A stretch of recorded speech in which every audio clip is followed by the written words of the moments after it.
जय Hind friend, India और pride में आप सभी का स्वागत है। फ्रेंड, जैसे कि हम डॉक्टर नगीन की हिंदी साहित्य का सीरीज लेकर चल रहे हैं और प्रीवियस के 2 लेक्चर में आपने देखा कि सबसे पहले हमने ये बताया कि विषय अनुक्रम में भूमिका जो डॉक्टर नगेंद्र जी ने इस पुस्तक की लिखी है, और साथ ही उन्होंने ये क्वेश्चन भी सबके सामने रखा है कि क्या साहित्य के इतिहास लेखन के पुनर्लेखन की आवश्यकता है या नहीं। इस पे हमने चर्चा कर ली है। पहले वीडियो में हमने पूरे इंट्रोडक्टरी क्लास में सब कुछ बता दिया है। पहले आप पहला वीडियो देखिएगा सीरीज का। दूसरा ये है कि इन्होंने फिर हिंदी भाषा का उद्भव और कैसे कैसे विकास हुआ किस क्षेत्र में, थोड़ा बहुत इसकी जानकारी दी है। प्रथम खंड में आदिकाल और आदिकाल की पूर्व पीठिका की, आदिकाल से पहले का क्या कैसे है उसके बारे में बताया था, और इतिहास के बारे में कि इसका मतलब क्या होता है, स्वरूप क्या है, दर्शन क्या है, साहित्य लोचन क्या है, आधार क्या है, नामकरण है। इन पे हमने विस्तार से चर्चा कर ली है।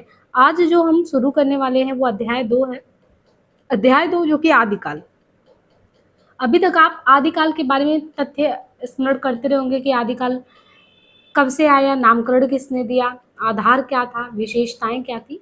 लेकिन इस पुस्तक में आपको बहुत ही बृहद रूप में आदिकाल को समझने का अवसर मिलेगा कि जो आदिकाल है हिंदी साहित्य में शुरुआत कैसे हुआ इसका, पहले कवि के रूप में हम किसे माने, पहली रचना कौन सी हो, सीमांकन का आधार क्या हो, नामकरण के पीछे की समस्या क्या है, और साथ ही साथ राजनीतिक, धार्मिक, सामाजिक, साहित्यिक क्या वातावरण रहा, अभ्रंश साहित्य पृष्ठभूमि और प्रभाव। इसके बाद आदिकाल की जो उपलब्ध सामग्री है, कहाँ से क्या मिला उसके बारे में है। और सबसे इम्पोर्टेंट इसमें ये होगा आपका, जहाँ से क्वेश्चन ज़्यादातर पूछा जाता है कि पूरे आप जैसे भक्ति काल में पढ़ते हैं कि भक्ति काल में सगुण और निर्गुण धारा, तो सगुण में भी आप कृष्णाश्रयी और रामाश्रयी शाखा पढ़ते हैं, और निर्गुण में भी आप देखिए तो कबीर और जो है सूफी है ना, तो वहाँ पे भी आप पढ़ते हैं ज्ञानाश्रयी शाखा, प्रेमाश्रयी शाखा।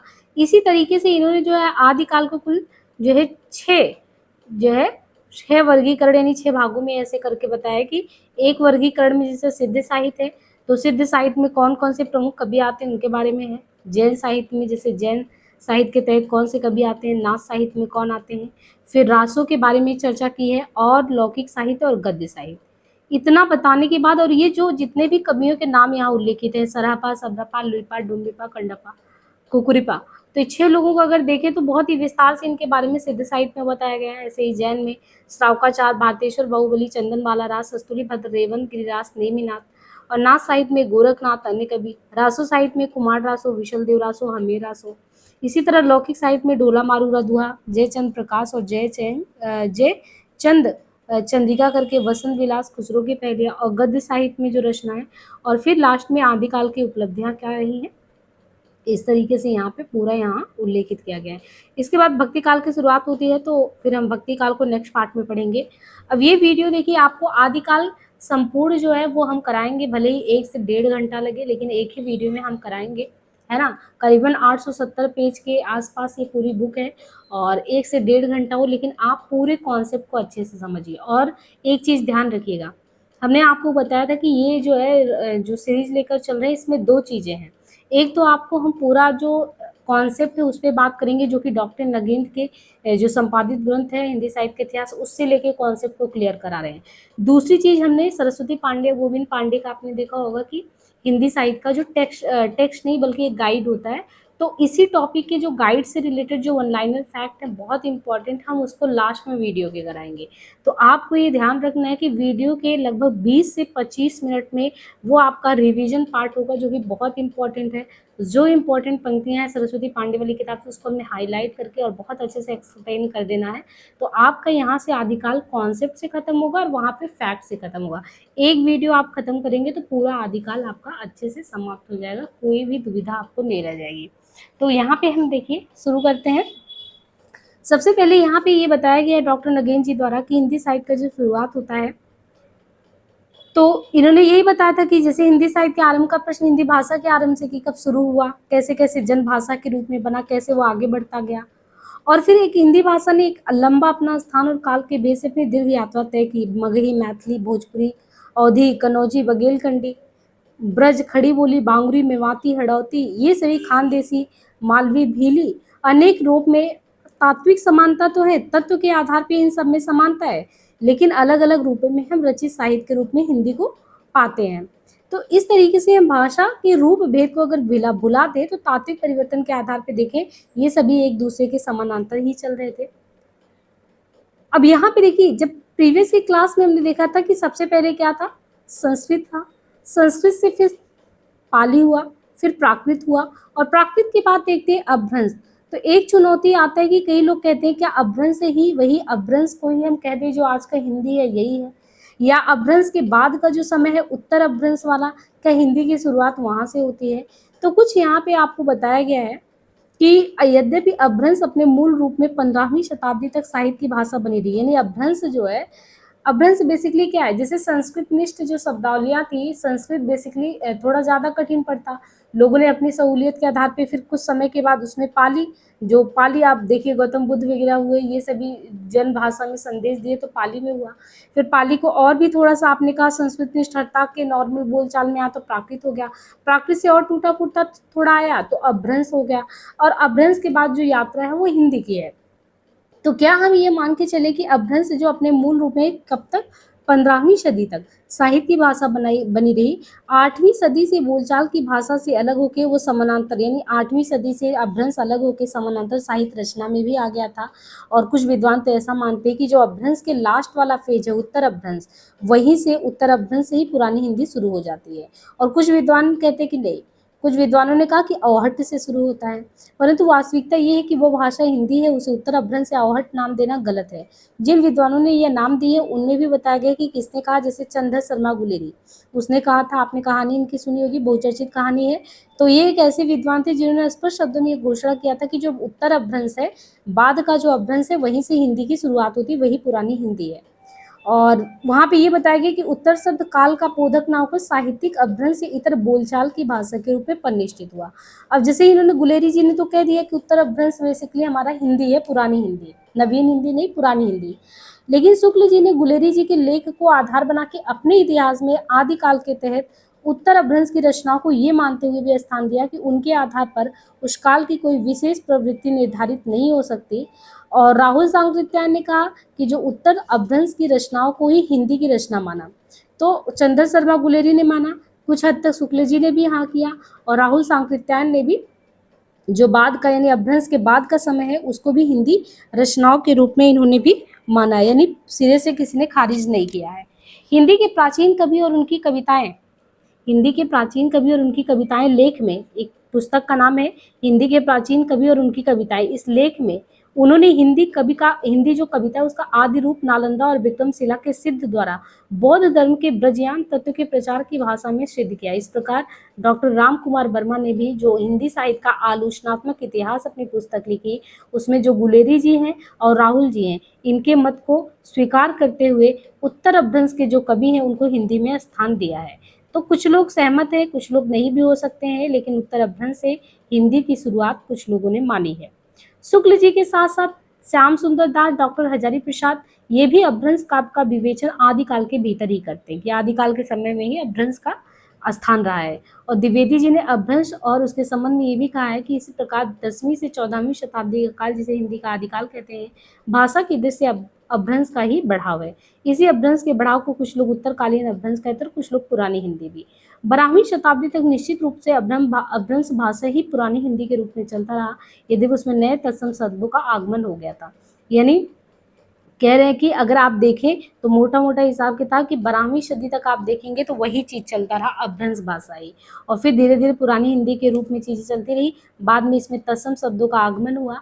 इस प्रकार अपभ्रंश को हिंदी से अलग रखना चाहते, फिर भी उन्होंने अपभ्रंश का जो उत्तरकालीन अवस्था है उसके साहित्य को मतलब कि निकाल के बाहर नहीं किया जा सकता।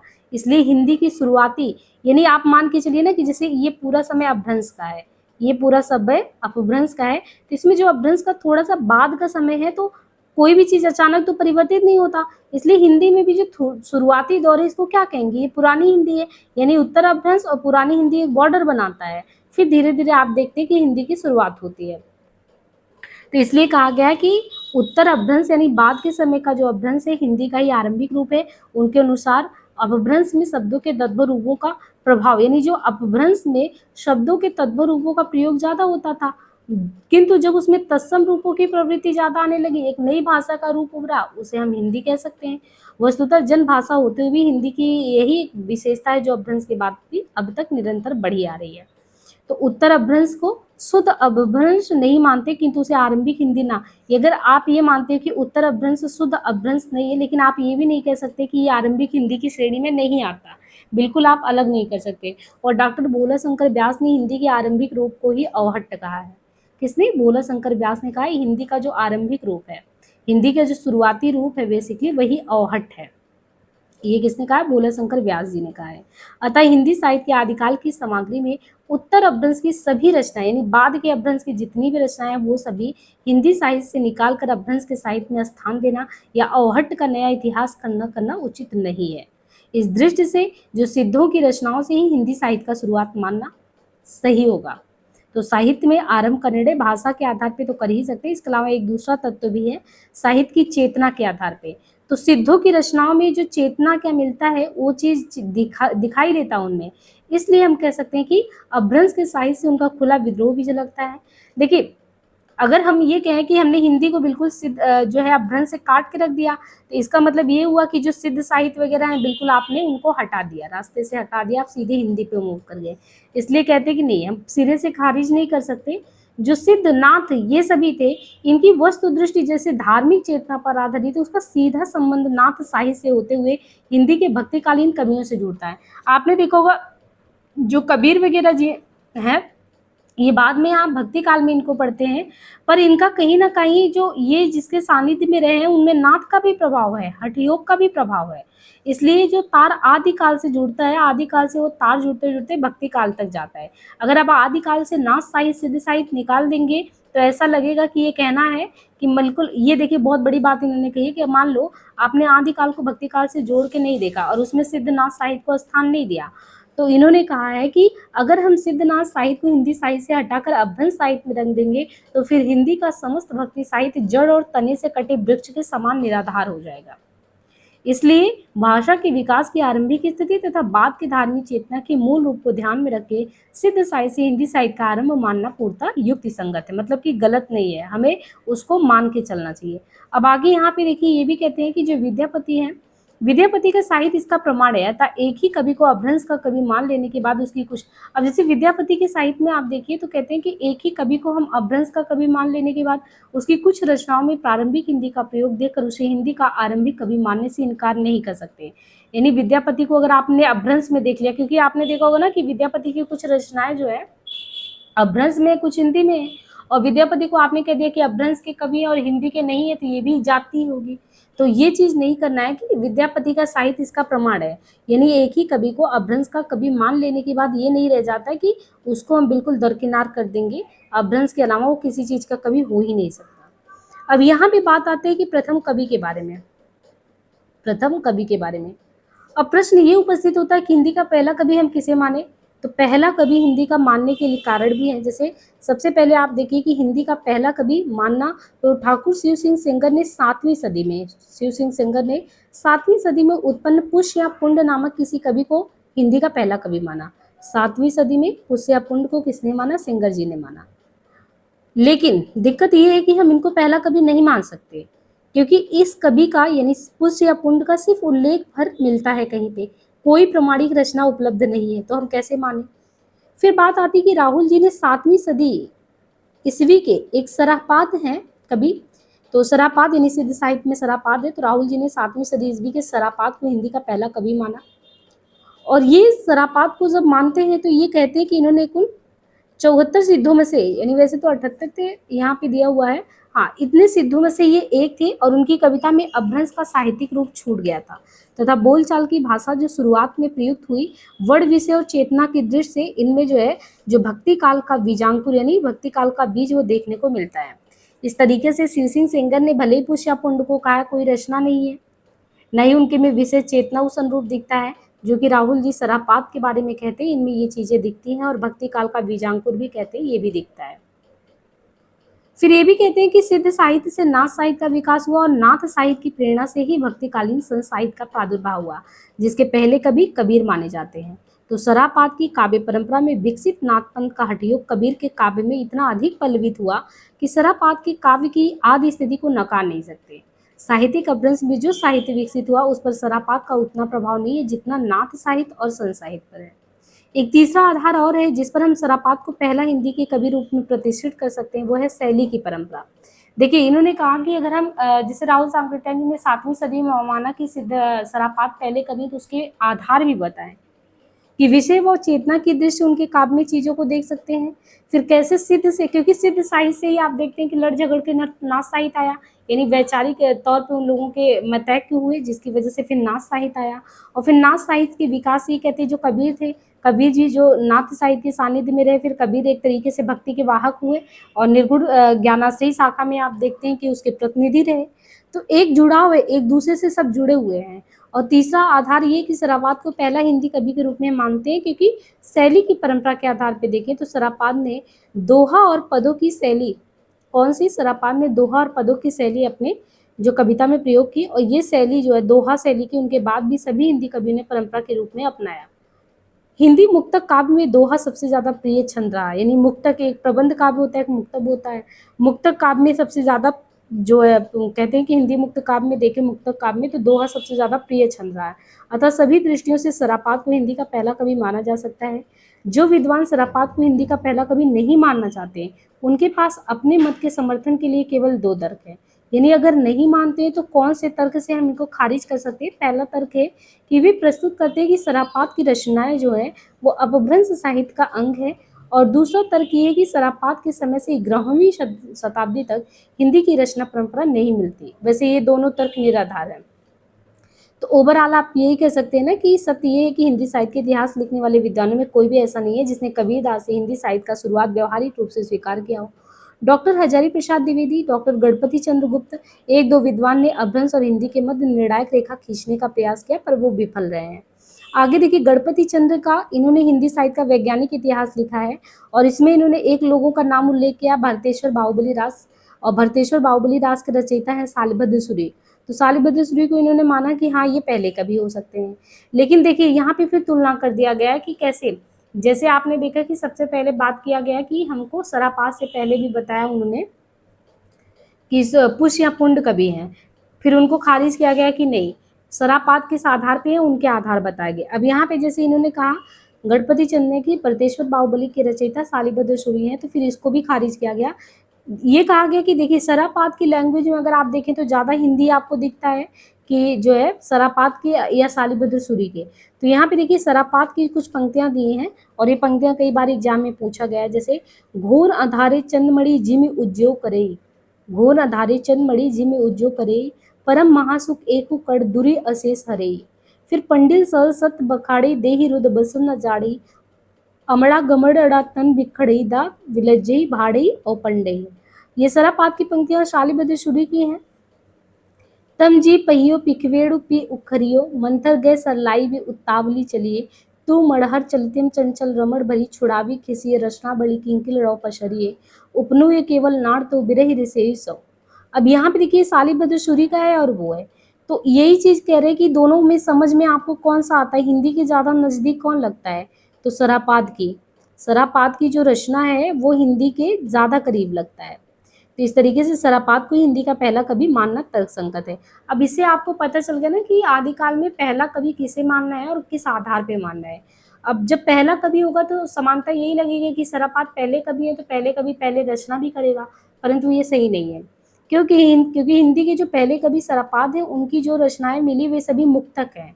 जैसे कोई रचना ऐसा नहीं कि प्रबंध काव्य है, वो मुक्तक काव्य है। अतः प्रथम रचना के नाम पर किसी एक पुस्तक को हम प्रस्तुत नहीं कर सकते। तो जो सरापात जी है इनकी कोई रचना हमको नहीं मिलती, जो मिलती है मुक्तक मिलती है। तो फिर पहली रचना कौन हुई, तो महापंडित राहुल सांकृत्यायन जो है, इन्होंने हिंदी काव्य धारा में सरापात की कुछ रचनाओं का संग्रह भी किया है। उसी आधार पे उनकी हिंदी रचना एक अंश यहाँ पे दिया गया है। जैसे जो पहले कवि सरापात हैं सांकृत्यायन जी ने उनके कुछ अंश दिए हैं कि जहाँ मन पवन न संच रही, रवि शशि नहीं पवेश, तही वट चित्त विशाम करू, शरे कही उवेश, पंडिल सर सत बखाड़ी, देही बुद्ध बसन न जाड़ी। ये बार बार एग्जाम में पूछा गया है, और ये जो है किनकी पंक्तियां हैं? तो ये सरापात की पंक्तियां हैं। हालांकि इनकी पहली रचना के बारे में जिक्र नहीं है, लेकिन इनकी पंक्तियों को आपको ध्यान में रखना है कि जहाँ मन पवन न संचरी इनकी पंक्ति है, पंडिल सल सत्य बखाड़ी है। लेकिन इस उद्धरण में अभ्रंश भाषा के व्याकरण की विशेषता मिलती है। तो अभ्रंश की मिलती है, तथापि हिंदी की भी झलक मिलती है। द्विवेदी जी है, आचार्य हजारी प्रसाद द्विवेदी ने तत्समता की जिस विशेषता को, जिस प्रवृत्ति को हिंदी भाषा का मूल रहस्य माना है, वो भी इसमें जैसे पवन, रवि, शशि, वट, चित्त इनमें मिलता है। तो अन्य सिद्ध कवियों ने भी सरापात की इस भाषा प्रवृत्ति का ही नकल करके आगे अनुकरण करके बढ़ा है। राहुल सांकृत्यायन जी ने सरापात का जो समय है, जो इनका जो समय है अगर देखें तो इस तरीके से इन्होंने माना है 769 ईस्वी, किनका 769 समय है। और डॉक्टर विनय तोष भट्टाचार्य ने यही चीज आप देखेंगे तो 633 ईस्वी बताया है। राम कुमार वर्मा इसी आधार पर लिखते हैं कि 7वीं सदी से ही हम सिद्धों की रचनाओं को अपनी भाषा के प्रारंभिक रूप में पाते हैं। इन रचनाओं के वर्ण विषय में हठयोग, मंत्र, मध्य और स्त्री जो वज्रयान के मुख्य रूप थे। इनकी जो भाषा थी वो अपभ्रंश मिश्रित होती, जिसमें सिद्धांतों के मिश्रण के कारण काव्य का उत्कर्ष नहीं हो पाया था। तो काव्य का उत्कर्ष का जो अभाव देखा गया, यहाँ पे आप देखिए सिद्धांत दिखे आपको, इन सिद्धांतों के प्रतिपादन करने वाले अभ्रंश भाषा मिश्रण कवि रूप में रहे। तो हिंदी का प्रयोग प्रथम बार जो मिलता है वो सरापात की रचनाओं में ही पहली बार देखने को मिलता है, और सरापात एक सिद्ध कवि है। तो एक ग्रंथ के रूप में हिंदी की फिर पहली रचना किसको मानेंगे? तो सरापात आदि सिद्धों की मुक्तक कविताओं के बाद, ये लोग मुक्तक कविता दिए इसलिए हमको प्रमाणिक किसी का मानना है, तो मुक्तक के बाद जो एक नाम आता है वो जैन आचार्य है। क्योंकि आप सिद्ध साहित्य, नाथ साहित्य, जैन साहित्य, रासो साहित्य, लौकिक साहित्य, गद्य साहित्य यहाँ पढ़ेंगे तो कहते हैं कि प्रमाणिक रूप में अगर देखें तो जैन साहित्य लिखने वाले जैन साहित्य जैन आचार्य हैं देवसेन। तो जैन आचार्य देवसेन इन्होंने एक रचना लिखी श्रावकाचार, ग्रंथ का नाम है श्रावकाचार, और इसमें सरापात की दोहा शैली का ही विकसित रूप देखने को मिलता है। देवसेन ने इस ग्रंथ में कुल 250 दोहों में जो उनका श्रावक धर्म है उसका विस्तृत विवेचन किया है, और गृहस्थ धर्म उस वर्णन का केंद्र है, उसमें साहित्यिक तत्वों का अभाव नहीं है। उस दृष्टि से ग्रंथ रूप में हिंदी की पहली साहित्यिक रचना कहेंगे तो श्रावकाचार देवसेन का है। तो पहले कवि सरापात सांकृत्यायन ने बताया, समय 769, उसी का साहित्यिक संस्करण आगे चल के जो पहली रचना के रूप में देवसेन का श्रावकाचार है। अब इसको आधार कब मानते हैं, इसका सीमांकन कैसे करते हैं? तो सरापात को हिंदी का पहला कवि मान लेने से हिंदी साहित्य के आरंभ की सीमा जो है, क्योंकि 769 बताया, तो सरापात को अगर मानेंगे तो लगभग वही 8वीं शताब्दी से मान सकते हैं, निश्चित हो गया। और ये सीमा राहुल सांकृत्यायन के मत पर आधारित है, सांकृत्यायन जी मानते। ग्रियर्सन, शिव सिंह सेंगर, मिश्र बंधु गुलेरी और डॉक्टर हजारी प्रसाद द्विवेदी, राम कुमार वर्मा। आपको ये देखना है कि कौन कौन लोग सहमत है राहुल सांकृत्यायन के मत से कि 8वीं सदी से पहले कभी जो है हिंदी साहित्य का शुरुआत मान लिया जाता है। तो उसमें जो सहमत होने वाले हैं उनमें सांकृत्यायन के अलावा ग्रियर्सन है, शिव सिंह सेंगर हैं, मिश्र बंधु हैं, गुलेरी हैं, हजारी प्रसाद जी हैं, राम कुमार वर्मा हैं। बहुत दूर तक ये सब सहमत है। और दूसरा पक्ष उन विद्वानों का जो हिंदी साहित्य का शुरुआत ईसा की 10वीं सदी से, 8वीं से ये लोग मानते हैं, और ईसा की 10वीं शताब्दी के अंतिम 7 वर्षों से कौन मानता है? तो इन विद्वानों का नेतृत्व शुक्ल जी ने किया है। और शुक्ल जी ने जो किया है उसमें नेतृत्वकर्ता में वो मानते हैं कि नहीं, मुंज और भोज है। ये जो है मुंज और भोज 993 ईस्वी से ये मानते हैं पुरानी हिंदी का प्रयोग शुद्ध साहित्य में हुआ है। तो यहाँ पे आपको ये जरूर देख लेना है कि कौन कौन पहला कवि मानता है 8वीं सदी से हिंदी की शुरुआत कौन मानता है। सांकृत्यायन के साथ ग्रियर्सन, सेंगर, मिश्रबंधु, गुलेरी, हजारी प्रसाद जी हैं।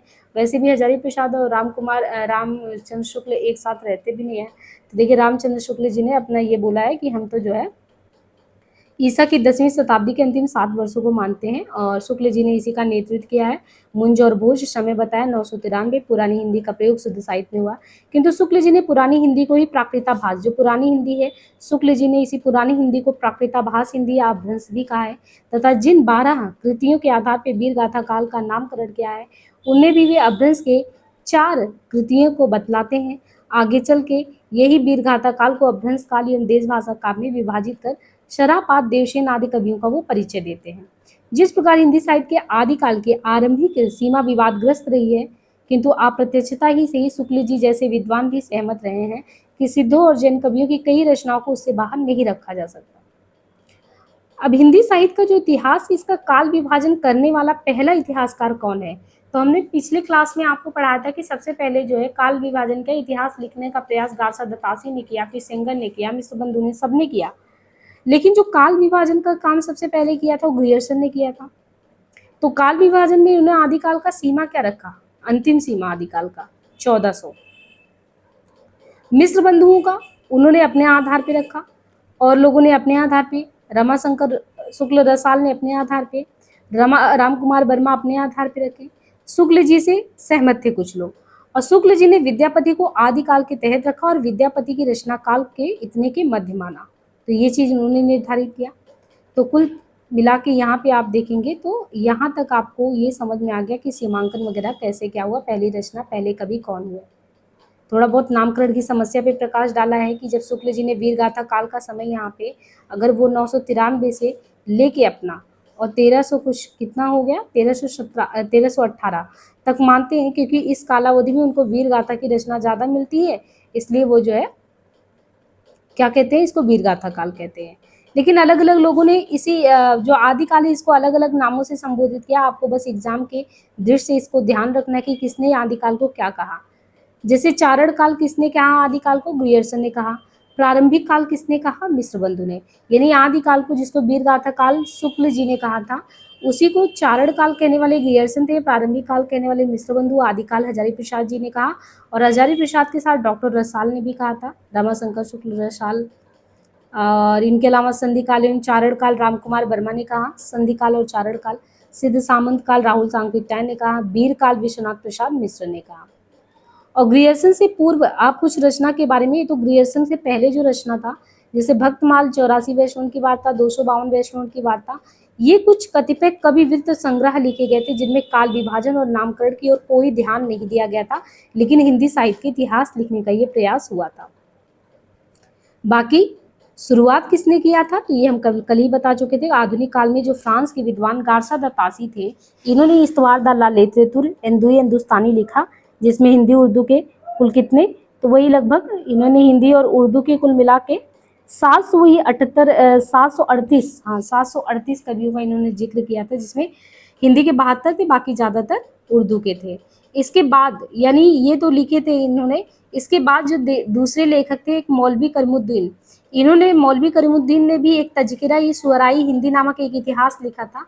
और पहली बार मौलवी करीमुद्दीन ने ही पहली बार कालक्रम का तो ध्यान तो रखा, लेकिन फिर वही बात है कि काल विभाजन और नामकरण की कोई चेष्टा नहीं की। तो हिंदी के सबसे अधिक कवियों का परिचय पहली बार किसने दिया था? हिंदी के सबसे ज़्यादा पहली बार जो परिचय किसी ने दिया, सबसे ज़्यादा कवियों का नाम, वो है ठाकुर शिव सिंह सेंगर ने।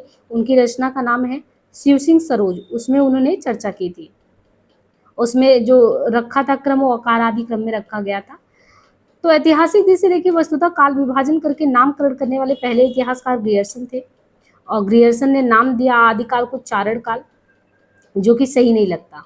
ये कहते हैं कि अगर इन्होंने आदिकाल का इस तरीके से काल विभाजन किया और चारण काल नाम कह दिया, और जैसे इन्होंने चारण काल कहा तो चारण काल इस चीज का द्योतक है जैसे वो 643 के आसपास ले जाता है समय को, जो कि उपयुक्त नहीं है। इस प्रकार की रचनाएं 1000 ईस्वी तक मिलती ही नहीं है। तो ग्रियर्सन के बाद फिर मिश्र बंधु, उन्होंने मिश्र बंधु विनोद लिखा, और फिर उन्होंने आदिकाल को प्रारंभिक काल नाम दिया। अब ये जितने भी आपको यहाँ पे फैक्ट दिए ना, इसको हम मतलब कि आपको वीडियो में लास्ट तक बने रहना है। वन लाइनर फैक्ट आदिकाल से रिलेटेड जितने भी इम्पोर्टेंट है सभी करा दिया जाएगा, बस आपको वीडियो के लास्ट तक बने रहना है। इसमें यहाँ पे बस आपको कॉन्सेप्ट समझना है कि क्या किसने क्या कहा। अब यहाँ पे देखिए, जैसे अध्यायों के तहत रख दिया गया कि किसने कितने समय को समय माना है। जैसे किसी ने प्रारंभिक काल है तो प्रारंभिक समय को अगर ये देखें तो 643 से शुरू करते हैं, 1290 तक लेके चले जाते हैं। इसी तरह चंद पूर्व की हिंदी, फिर रासो काल की हिंदी, ये सब कुछ पूछा नहीं जाता, बस ये बताया गया है। अब यहाँ पे देखिए, वीर गाथा काल नाम लेकर ये बताया गया है कि जो प्राकृत की अंतिम अवस्था है, प्राकृत की अंतिम अपभ्रंश अवस्था से हिंदी साहित्य का शुरुआत माना जा सकता है। अपभ्रंश या प्रकृताभास हिंदी के पद्यों का सबसे पुराना पता तांत्रिक और योग मार्गी बौद्धों की सांप्रदायिक रचना के भीतर विक्रम की 7वीं शताब्दी के अंतिम चरण से शुरू हो जाता है। और मुंज और भोज के समय, मुंज और भोज का समय मतलब 1050 के लगभग। यानी आप जो आज हिंदी देख रहे हो ना, अपभ्रंश का ये उत्तर अपभ्रंशकालीन हिंदी जहाँ से हिंदी की शुरुआत होती है, कहते हैं इसका जो आप एक रूप देखना टूटा फूटा शुरू हो जाता है, वो आप देखिए तो अपभ्रंश या प्राकृता भाष में जो पुराने तांत्रिक, योग मार्गी, सिद्ध साहित्य वाले, बौद्ध साहित्य वाले ये सब हैं, वो विक्रम की 7वीं से शुरू करते हैं और 1050 तक लगभग मुंज और भोज के समय में ऐसी अपभ्रंश हिंदी आपको देखने को मिलता है जो शुद्ध साहित्य या प्रचार में आ चुका था। फिर 1050 से लेकर 1375 तक का समय जो है, अर्थात महाराजा भोज के समय से लेकर जो हमीर देव का समय है, इसके भी कुछ पीछे तक आप जा सकते हैं। तो आदिकाल की एक ये लंबी परंपरा रही, यानी आप यहाँ से 700 से शुरू करके यात्रा 1375 तक लेके जा सकते हैं। आदिकाल की इस दीर्घ परंपरा के बीच प्रथम 150 वर्ष के भीतर, शुरुआत के 150 वर्ष के भीतर तो रचना का किसी विशेष प्रवृत्ति का निश्चय नहीं हो पाता कि किस काल में किस विशेष विषय पर लिखा जा रहा है, धर्म पे, नीति पे, श्रृंगार पे, क्योंकि सभी रचनाएं आपको मिक्स रूप में दोहे में देखने को मिलती हैं। इसीलिए इससे अनिर्दिष्ट लोक प्रवृत्ति का काल भी कहते हैं, क्योंकि उस समय राजाश्रित कभी अपने आश्रय दाता के राजाओं के पराक्रमपूर्ण चरित्रों का गायन करते थे, और इसी को शुक्ल जी को लगा कि ऐसे गायन करते हैं, और उन्होंने कुछ रचनाएं भी पाई, उसी आधार पर उन्होंने वीरगाथा काल नाम रख दिया था। तो शुक्ल जी जनता की, जैसे वो कहते हैं ना कि चित्तवृत्तियों के साथ कवि की मनोवृत्तियां परिवर्तित होती रहती, तो उन्हें लगा उस समय वीरता के गायन हो रहे हैं, उनको लगा वो तर्कसंगत है। पर उन्होंने एक चीज यहाँ पे छोड़ दिया, 8वीं सदी ईस्वी से आरंभ होने वाला वो साहित्य उनसे छूट जाता जिसमें भले ही शुक्ल जी ने सांप्रदायिक काव्य कहकर उसको छोड़ दिया। जैसे उन्होंने कहा कि ये सिद्ध साहित्य, नाथ साहित्य, ये सब बेकार है, ये कोई मतलब नहीं, हम हिंदी के क्षेत्र में नहीं ला सकते। तो बात तो यही हुई कि अगर हम उनको छोड़ देंगे, तो हजारी प्रसाद द्विवेदी जी यही कहते हैं ना, इसका मतलब तुमने सिद्ध हटा दिया, नाथ हटा दिया, इसका मतलब तुम तने, जैसे होता नहीं कि एक पेड़ वृक्ष तो खड़ा हो गया लेकिन वो नीचे कहाँ से जुड़ा हो उसका पता ही नहीं है। तो सांप्रदायिक काव्य कहकर छोड़ देना ये गलत चीज है। हिंदी साहित्य का अनिवार्य अंग है सिद्ध, नाथ, सभी चीजें, और साथ ही खुसरो और विद्यापति तक भी वीरगाथा की प्रवृत्ति का विस्तार नहीं हो पाता। एक दूसरी बात ये भी कि जिन रासो काव्यों को वीरगाथा काव्य माना जाता है, उनका रूप तो अप्रामाणिक है ही, और कुछ आलोचक उन्हें सर्वांश में ही परवर्ती काल की रचना भी मानते हैं।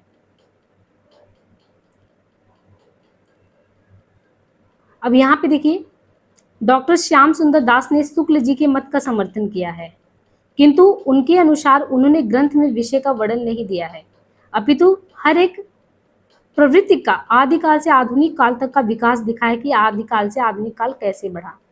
वो आदिकाल के नामकरण की समस्या से बच गए। हजारी प्रसाद द्विवेदी जी ने शुक्ल जी द्वारा दिए गए नाम से सहमति व्यक्त नहीं की है। वो नहीं मानते कि ठीक है इन्होंने वीरगाथा काल कह दिया, वीरगाथा काल ज्यादा ही प्रासंगिक नाम है, वो नहीं सहमत है। वे धार्मिक रचनाओं को भी साहित्य का अंग मानने का तर्क देते हैं कि हमें धार्मिक रचनाओं को भी आधार मानना चाहिए, और कहते हैं कि जिन रचनाओं को शुक्ल जी ने सांप्रदायिक रचना कहकर छोड़ दिया, यानी सिद्ध साहित्य को, नाथ साहित्य को, उन्हें द्विवेदी जी कहते हैं ये हमारी परंपरा, हमारे साहित्य में, ये हमारे परंपरावादी साहित्य में इनको नहीं छोड़ सकते, इसलिए वो शुक्ल जी के तर्क को निराधार मानते हैं। और ये धार्मिक रचनाओं में कहते हैं कि यदि साहित्य का तत्व नहीं हो सकता तब तो सब जो भक्तिकालीन साहित्य वो भी बेकार है। तो हजारी प्रसाद द्विवेदी जी ने यहाँ शुक्ल जी का जवाब दिया है। फिर आगे राम कुमार वर्मा जो है, आदिकाल को ये सिंध काल और चारण काल कैसे कह दिए, तो इनके कहने के आधार में 2 खंडों में विभाजित करके देखें तो आदिकाल को ये काल भाषा की ओर संकेत करते हुए और द्वितीय नाम का बोध कराते हुए इन्होंने 2 नाम मिला के आदिकाल को संधि काल और चारण काल कहा। फिर राहुल जी ने क्या कहा था, तो आदिकाल को सिद्ध सामन काल कहा, है ना, सिद्ध सामन। और विश्वनाथ प्रसाद ने कहा ये वीर काल। तो वास्तव में अगर देखें ओवरऑल हमें क्या नाम रखना चाहिए, तो आदिकाल। आदिकाल से ये बोध हो जाता है वो किसी न किसी रूप में सभी इतिहासकारों को स्वीकार हो जाता है, वो किसी स्पेसिफिक चीज को नहीं डिनोट करता, जिससे हिंदी साहित्य के इतिहास की भाषा, भाव, विचार सब एक साथ आ जाते हैं, इसलिए आदिकाल सबसे उपयुक्त नाम है। अब यहाँ पे नामकरण वाली जो समस्या है आदिकाल की वो समाप्त हो गई। अब एक चीज है कि आदिकाल का जो परिवेश रहा है, आप कोई भी लेखन करते हैं आदिकाल में लिखे होंगे, तो आदिकाल में भी सामाजिक है, राजनीतिक है, धार्मिक है ना, सांस्कृतिक है, हर एक परिस्थितियां जिम्मेदार होती हैं कि किस प्रकार का जो है रचना आपके सामने आएगा। तो जब ये समय रहा है तो कहते हैं कि जो परिवेश होता है साहित्य, देखिए मानव समाज की भावात्मक स्थिति है, और शुक्ल जी भी यही कहते हैं कि जनता की चित्तवृत्ति समय के साथ जैसे बदलती वही उसी आधार पर साहित्य लिखा जाता है। तो परिवेश जो है, इन्वायरमेंट बहुत बड़ा फैक्टर रोल अदा करता है इसलिए कहते हैं कि साहित्य जो होता है मानव समाज की भावात्मक स्थिति और गतिशील चेतना की अभिव्यक्ति होती है। इसलिए हर एक इतिहास में, चाहे वो आदिकालीन साहित्य का इतिहास हो, उस पे भी उस समय का तत्कालीन राजनीतिक, धार्मिक, सामाजिक सभी प्रभाव पड़ा होगा। इसलिए आपको आदिकाल का राजनीतिक स्थिति सबसे पहले पता होना चाहिए, क्योंकि आपको ये पता चल जाएगा कि किसी भी साम्राज्य में क्या सुदृढ़ राज सत्ता है। अगर राज सत्ता बहुत अच्छी होगी तो जनता भी खुशहाल होगी। जब जनता खुशहाल होगी, आर्थिक रूप से श्रम करेगी, उसको श्रम के आधार पे उसको वेतन जितना मिलना चाहिए वो मिलेगा, तो आर्थिक संपन्नता होगी। और जब आर्थिक संपन्नता होगी तो लोग खुश होंगे, खुश होंगे तो सांस्कृतिक रूप में भी विकास देखने को मिलेगा। यानी सब कुछ डिपेंड करता है एक परिवेश में राजा पे। आपका राजा बहुत अच्छा तो प्रजा बहुत खुश, प्रजा खुश तो प्रजा बहुत अच्छे काम करेगी, धार्मिक रूप से खुश रहेगी, अपने धर्म को मान सकती है, कला और सांस्कृतिक दृष्टि से आपके जो राज्य है उसका विकास होगा। और उसी तरीके से जैसा सब कुछ दिखेगा वही तो साहित्यिक संस्करण है। वैसा ही अगर दरबारी कवि लिखे या कोई भी, वैसा ही साहित्य लिखा जाएगा। इसलिए आपको ये आदिकाल का समय जानना बहुत जरूरी है कि सत्ता के केंद्र में कौन राजा था और कैसी परिस्थिति में आदिकाल में सिद्ध साहित्य, नाथ साहित्य, रासो साहित्य, जैन साहित्य, लौकिक साहित्य, गद्य साहित्य लिखा गया। तो आदिकाल की अवधि यहाँ पे मोटा मोटा हम लोगों ने देख लिया था कि जो बताया गया था 769 ईस्वी से लेके, वही 769 से लेके मतलब ये बताया गया कि आप मान के चलिए 1418, है ना, 769 से लेके 1418 तक मान के चलिए कि ये जो पूरा कालखंड है राजनीतिक स्थिति, इस पे बात करते हैं कि ये जो राजनीतिक परिस्थिति इस समय जो है पूरे 8 से लेके 14 तक आप देखेंगे लगभग, तो ये राजनीतिक परिस्थिति में सत्ता में कौन था? वर्धन साम्राज्य। और वर्धन साम्राज्य डिक्लाइन हो रहा था, उसका पतन शुरू हो गया था। और अंतिम वर्धन सम्राट थे जो सबसे ज़्यादा मजबूत थे, वह हर्षवर्धन थे। जब तक वर्धन वंश में हर्षवर्धन लास्ट तक बने रहे, उन्हीं के समय में उत्तरी भारत पे यवन का आक्रमण शुरू हो गया था और हर्षवर्धन ने दृढ़ता के साथ उनका प्रतिरोध किया। लेकिन दिक्कत तब हुई जब हर्षवर्धन की मृत्यु हो गई, खंड खंड सत्ता टूट गया, राजपूत राज सामने आने लगे। निरंतर युद्ध की आग में जलते जलते विशाल इस्लाम धर्म जो है उसकी साम्राज्य की नींव पड़ गई यहाँ पे।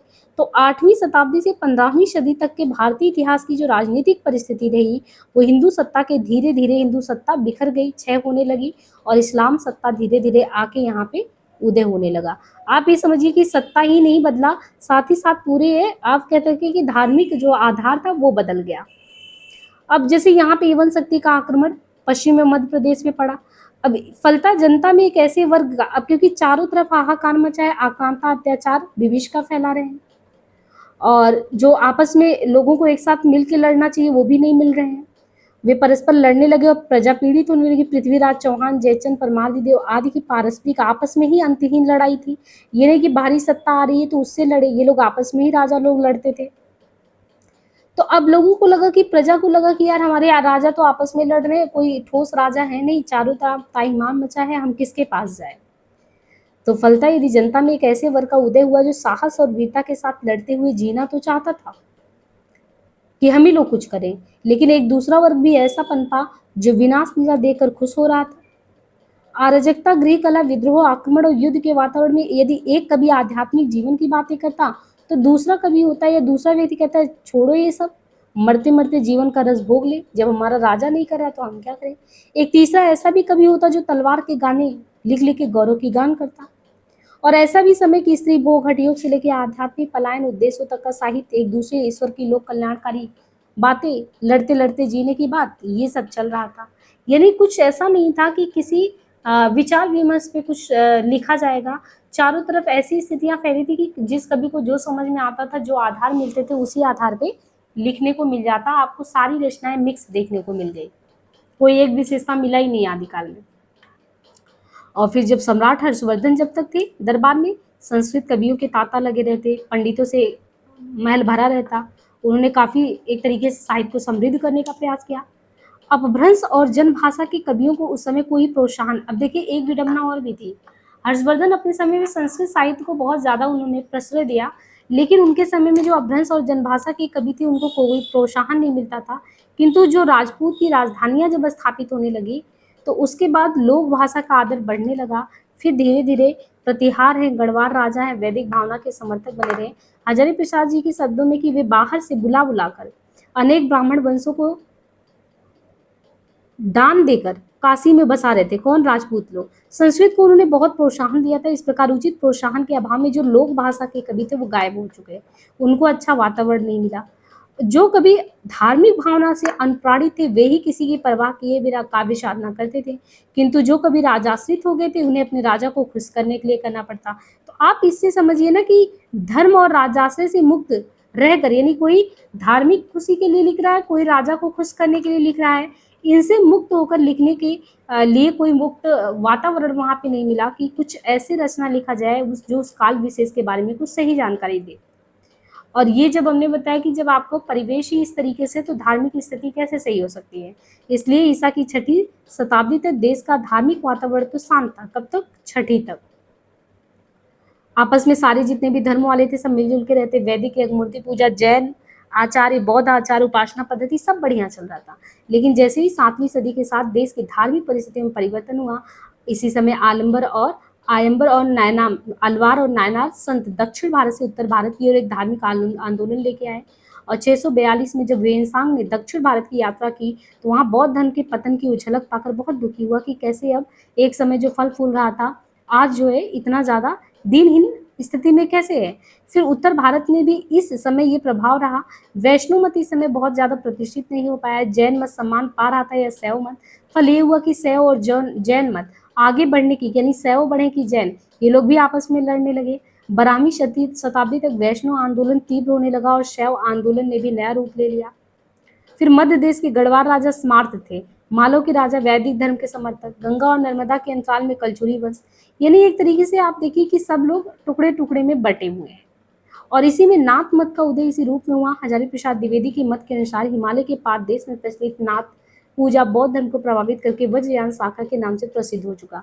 ईश्वरी प्रसाद के विचार से इस समय राजपूत सौर के उदय के कारण ब्राह्मण धर्म की विजय पताका, एक नया धर्म आ गया, ब्राह्मण धर्म।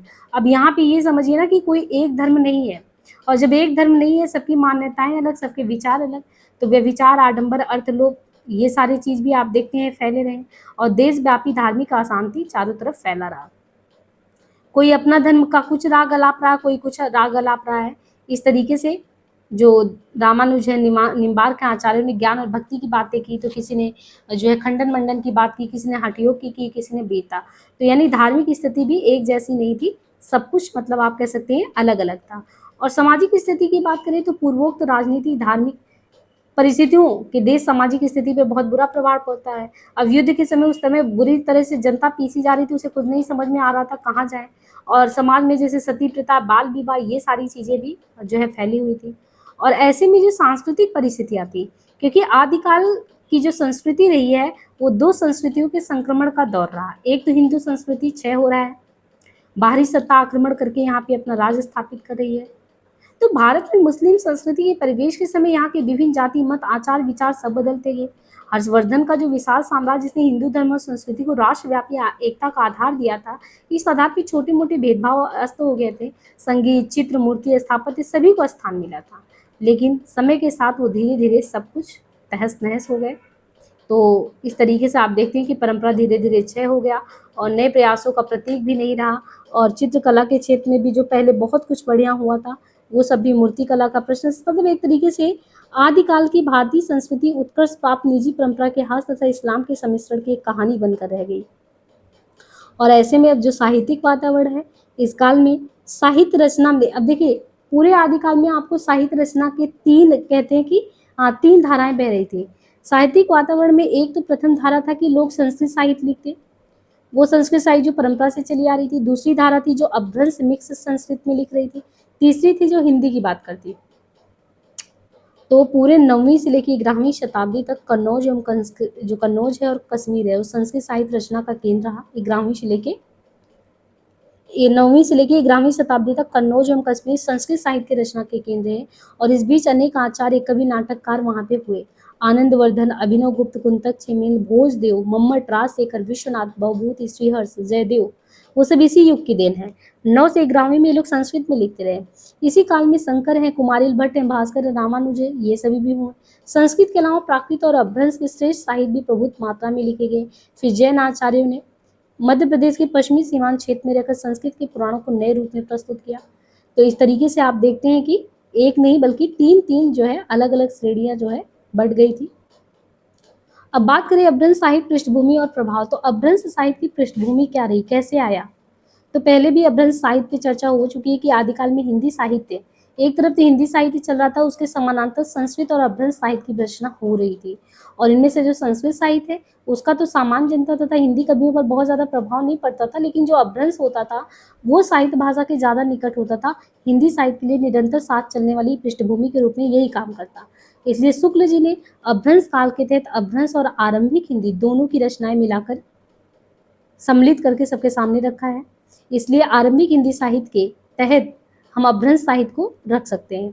डॉक्टर देवेंद्र कुमार जैन, स्वयंभू पुष्पदंत, धनपाल, गाहिल, कनकमार, अब्दुल रहमान, जिंदत सूरी, जोइंदू, राम सिंह, लक्ष्मी चंद्र देवसेन, लुई या सिद्ध कवि, भुसुक, किलपात, दीपंकर, श्री ज्ञान कृष्णाचार्य, धनपाल, टेंटिया, महिधर तथा कमला वरण पात को अपभ्रंश के कवि मानते। अब देखिए इसमें कुछ लोगों को आप नहीं जानते होंगे कि ये भी जो है किसमें आते हैं, यानी ये जो कवि का नाम यहाँ पे उल्लेखित किया गया कि ये लोग सिद्ध में आते हैं, सिद्ध नहीं अपभ्रंश के कवि में। लेकिन ये डॉक्टर देवेंद्र कुमार जैन ने बहुत ज्यादा लोगों का नाम उल्लेखित किया है, जैसे स्वयंभू पुष्पदंत, धनपाल।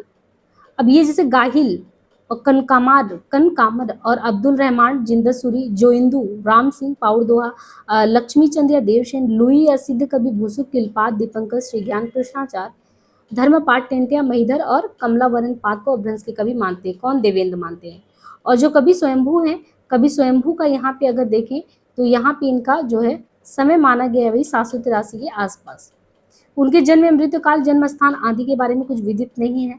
और डॉक्टर जैन यानी देवेंद्र जैन के मत के अनुसार वे कर्नाटक प्रदेश के थे स्वयंभू।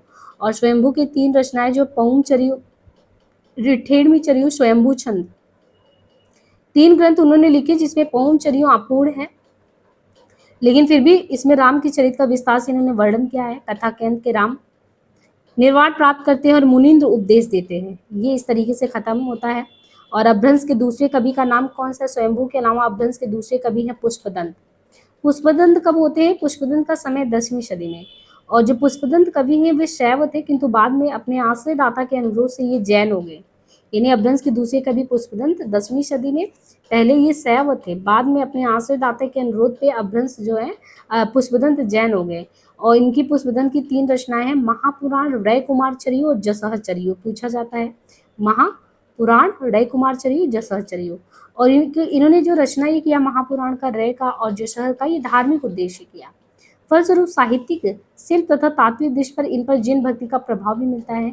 महापुराण में अनेक घटनाएं और चरित्र हैं।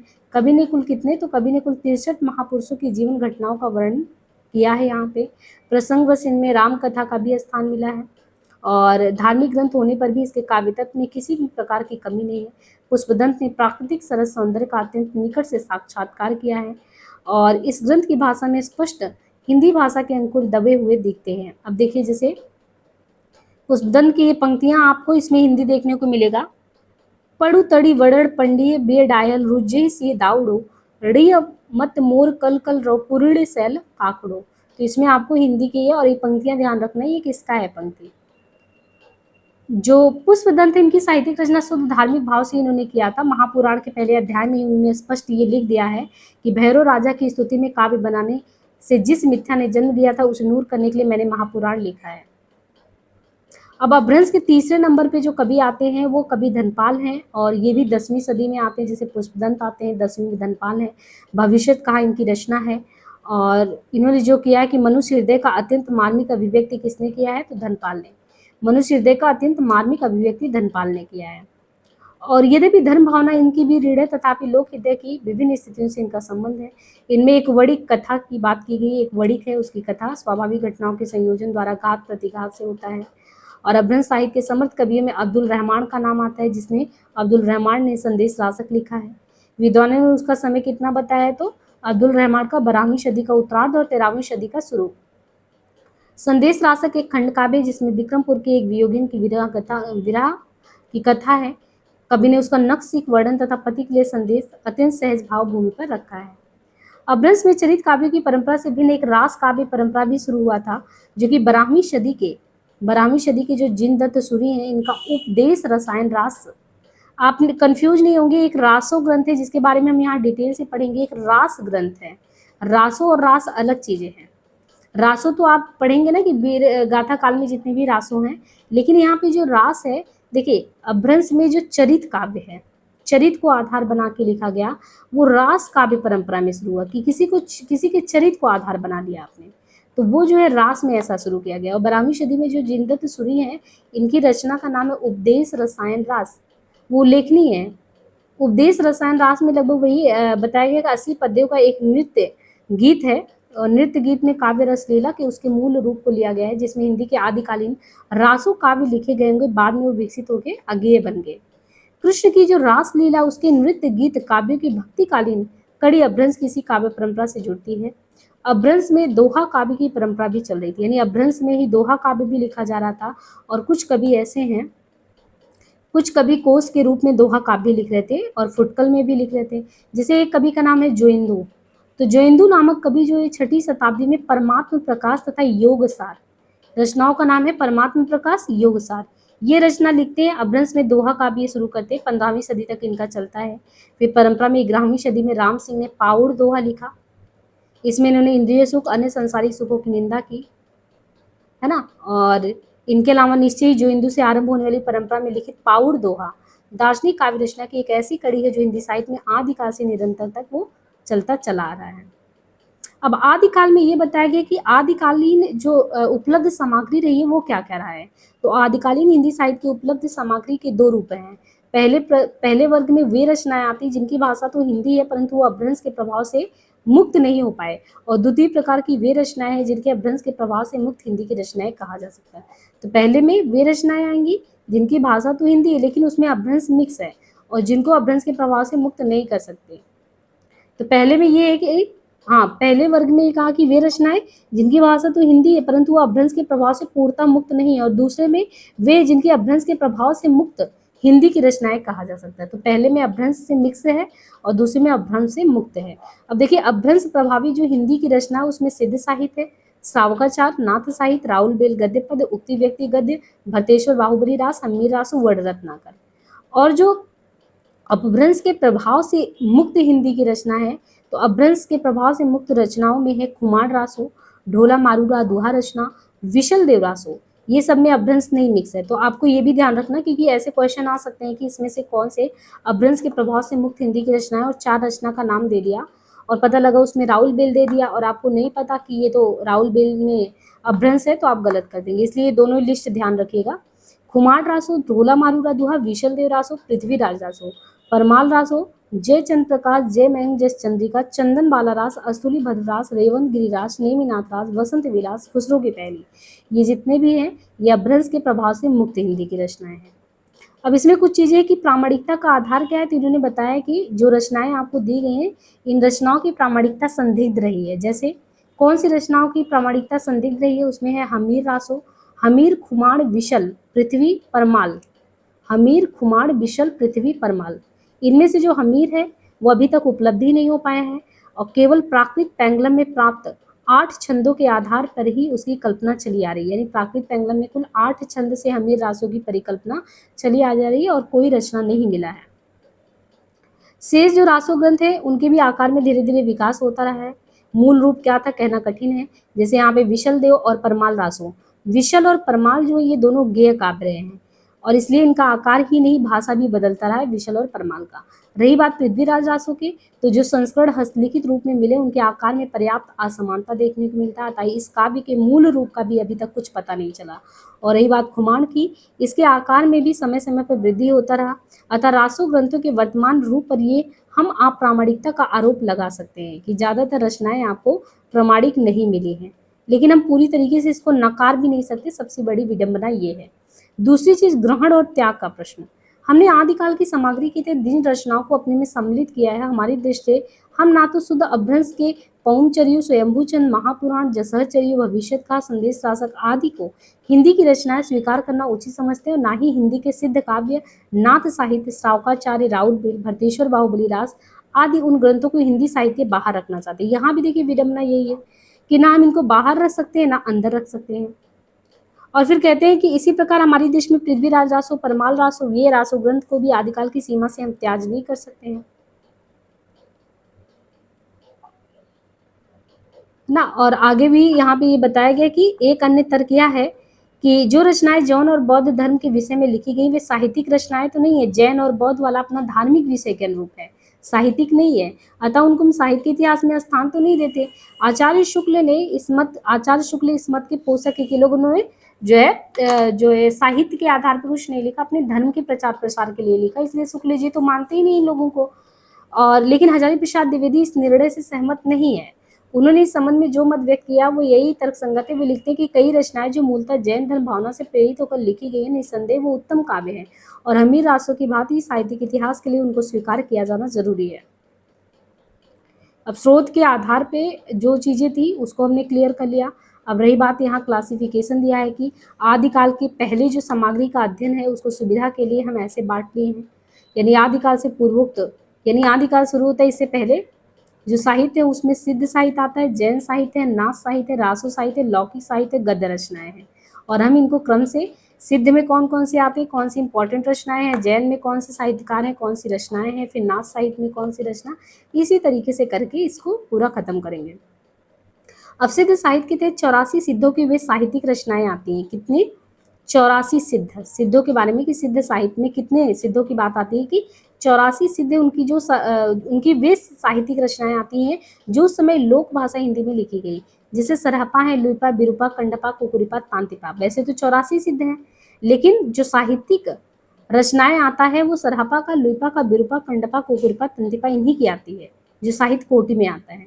और जैन साहित्य में भी वे ही हिंदी रचनाएं सम्मिलित हैं जिनमें जैन धर्म की कथा, दार्शनिक मंतव्य या उपदेश को आधार बनाया गया, ना कि धार्मिक चीजों को। अब उनमें कौन सी रचनाएं हैं? जैसे श्रावकाचार्य, भट्टेश्वर बाहुबली रास, चंदन बाला रास, अस्तुलिभद्र रास, रेवंत गिरी रास तथा नेमिनाथ रास, ये कुछ हैं जो साहित्यिक रचना में आते हैं। और इसी के तहत गोरखनाथ, चौरंगीनाथ, गोपीचंद, चुड़करनाथ, भरतरी, जलंधरी पांव, ये हठयोगी कवियों की रचनाएं देखने को मिलती हैं। और रही बात रासो और रास कि रासो क्या होता है, रास क्या होता है, तो कहते हैं रासो और रास नामों वाली सभी पुस्तकें रासो साहित्य का अंग नहीं है। हमने रासो साहित्य के तहत उन्हीं रचनाओं को लिया है जिनमें राजाओं के ऐतिहासिक वीर गाथाएं मिलती हैं। इस वर्ग में कौन कौन से आते हैं, तो आपको देखिए रासो के बारे में पता चल गया कि रासो में इन्होंने किसको लिया है, जिनमें प्रशस्ति गायन हुआ है, राजाओं की वीरता का गायन है, उसमें हमीर, कुमार, विशल, पृथ्वीराज दासो। कुछ ऐसी भी रचनाएं इस काल में लिखी गई जो उपयुक्त किसी वर्ग में नहीं आती। उन रचनाओं में लौकिक विषयों का मुख्य आधार बनाया गया, उन्हें लौकिक साहित्य कहते हैं। जैसे एक ढोला मारूरा दुहा है, जयचंद प्रकाश है, जयमंगज चंद्रिका है, विसंत विलास है, खुसरो की पहलिया। इनको ये कहते हैं कि हमने एक वर्ग और बना के रख दिया, लौकिक साहित्य। तो जो रचनाएं सिद्धनाथ जैन में नहीं आती, रासों में नहीं आती, उनको हम लौकिक साहित्य में रख दिए हैं। अब यहाँ से आपका मूल रूप से शुरू होता है सिद्ध साहित्य। सिद्धों ने बौद्ध धर्म के प्रचार, यानी बौद्ध धर्म के प्रचार के लिए सिद्धों ने जो वज्रयान तत्वों का प्रचार करने के लिए जो साहित्य जनभाषा में लिखा, वही सिद्ध साहित्य कहलाता है।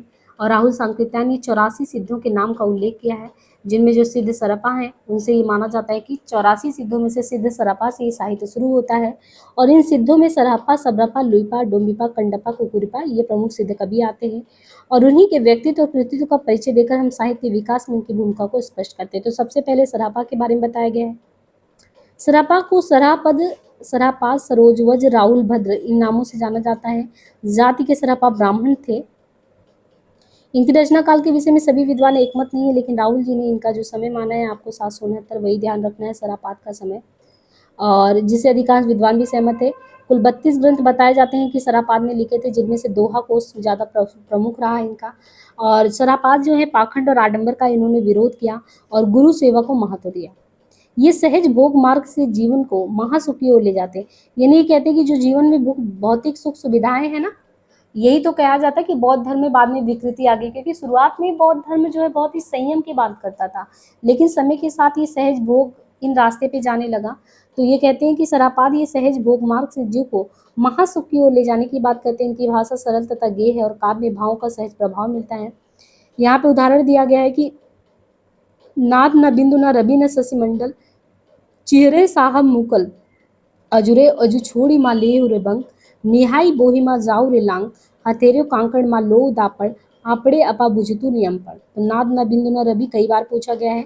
सरापात की इस कविता से स्पष्ट है कि उनकी भाषा तो हिंदी, केवल उस पर यत्र तथा प्रहंस का प्रभाव है। भाव और शिल्प भी नए रूप में देखने को मिला। दूसरे नंबर पे सिद्ध में सब्रपा आते हैं। सब्रपा का समय यहाँ पे बताया गया है कि सब्रपा का समय देखें वही 780 के लगभग। सरापा से इन्होंने ज्ञान प्राप्त किया, यानी सब्रपा के गुरु सरापा हैं। सब्रों का सा जीवन व्यतीत करने का कारण इनको यही कहते हैं, और चर्यापद जो है इनकी रचना है। और इनकी जो चर्यापद में प्रमुख रचना है, और जो सब्रपा है ये माया मोह के माया मोह का विरोध करके सहज जीवन पर बल देते हैं, और सहज जीवन को ही कहते हैं ये महासुख की प्राप्ति का रास्ता है। इनकी पंक्तियां हैं, हेरी ए मोरी तैला बाड़ी खसमे संतुला, शुक्ड़े शेर कपासु फूटिला। तो हेरी ये मोरी मेरी ताइला बाड़ी खसमे संतुला सुकुड़ सर कपासु फाटला। और इसके बाद तीसरे नंबर पे लुइपा का नाम आता है। लुइपा सिद्ध कवि, ये राजा धर्मपाल के शासनकाल में कायस्थ परिवार में उत्पन्न हुए थे। धर्मपाल के शासनकाल में कायस्थ परिवार में, और सब्रपा ने इन्हें अपना शिष्य बनाया। इनकी साधना का प्रभाव देख के उड़ीसा के उस समय के राजा तथा मंत्री इनके शिष्य हो गए थे। 84 सिद्धों में इनका सबसे ऊंचा स्थान माना जाता है। किसका? 84 सिद्धों में लुइपा का।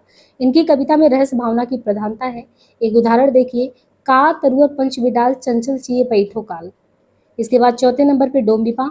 डोम्बिपा मगध के क्षत्रिय वंश में ये आते हैं, और इनका भी समय 740 के लगभग बताया गया। बीरूपा से इन्होंने, यानी डोम्बिपा ने बीरूपा से दीक्षा ली थी।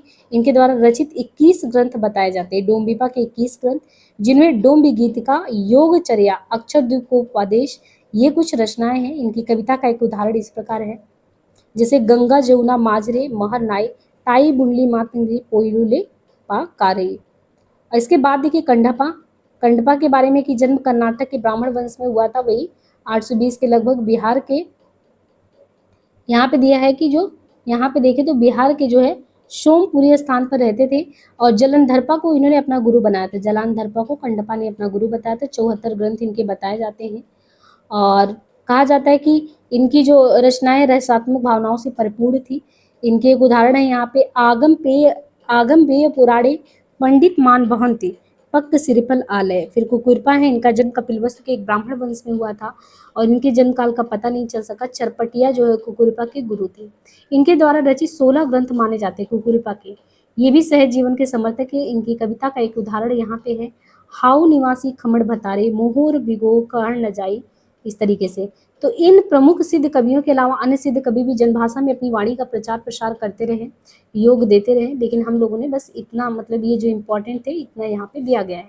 अब जैसे जैन साहित्य है, जैन साहित्य में जो बहुत ही प्रसिद्ध कवि हैं, तो जिस प्रकार हिंदी के पूर्वी क्षेत्र में, देखिए हिंदी का जो पूर्वी क्षेत्र रहा, तो पूर्वी क्षेत्र में आपने देखा बौद्ध धर्म के वज्रयान मत का प्रचार हुआ। उसी तरह आप देखिए पश्चिम क्षेत्र में जैन साधु ने प्रचार किया, और इन कवियों ने अपनी रचनाएं आचार, रास, फागु, चरित इन विभिन्न शैलियों में लिखा।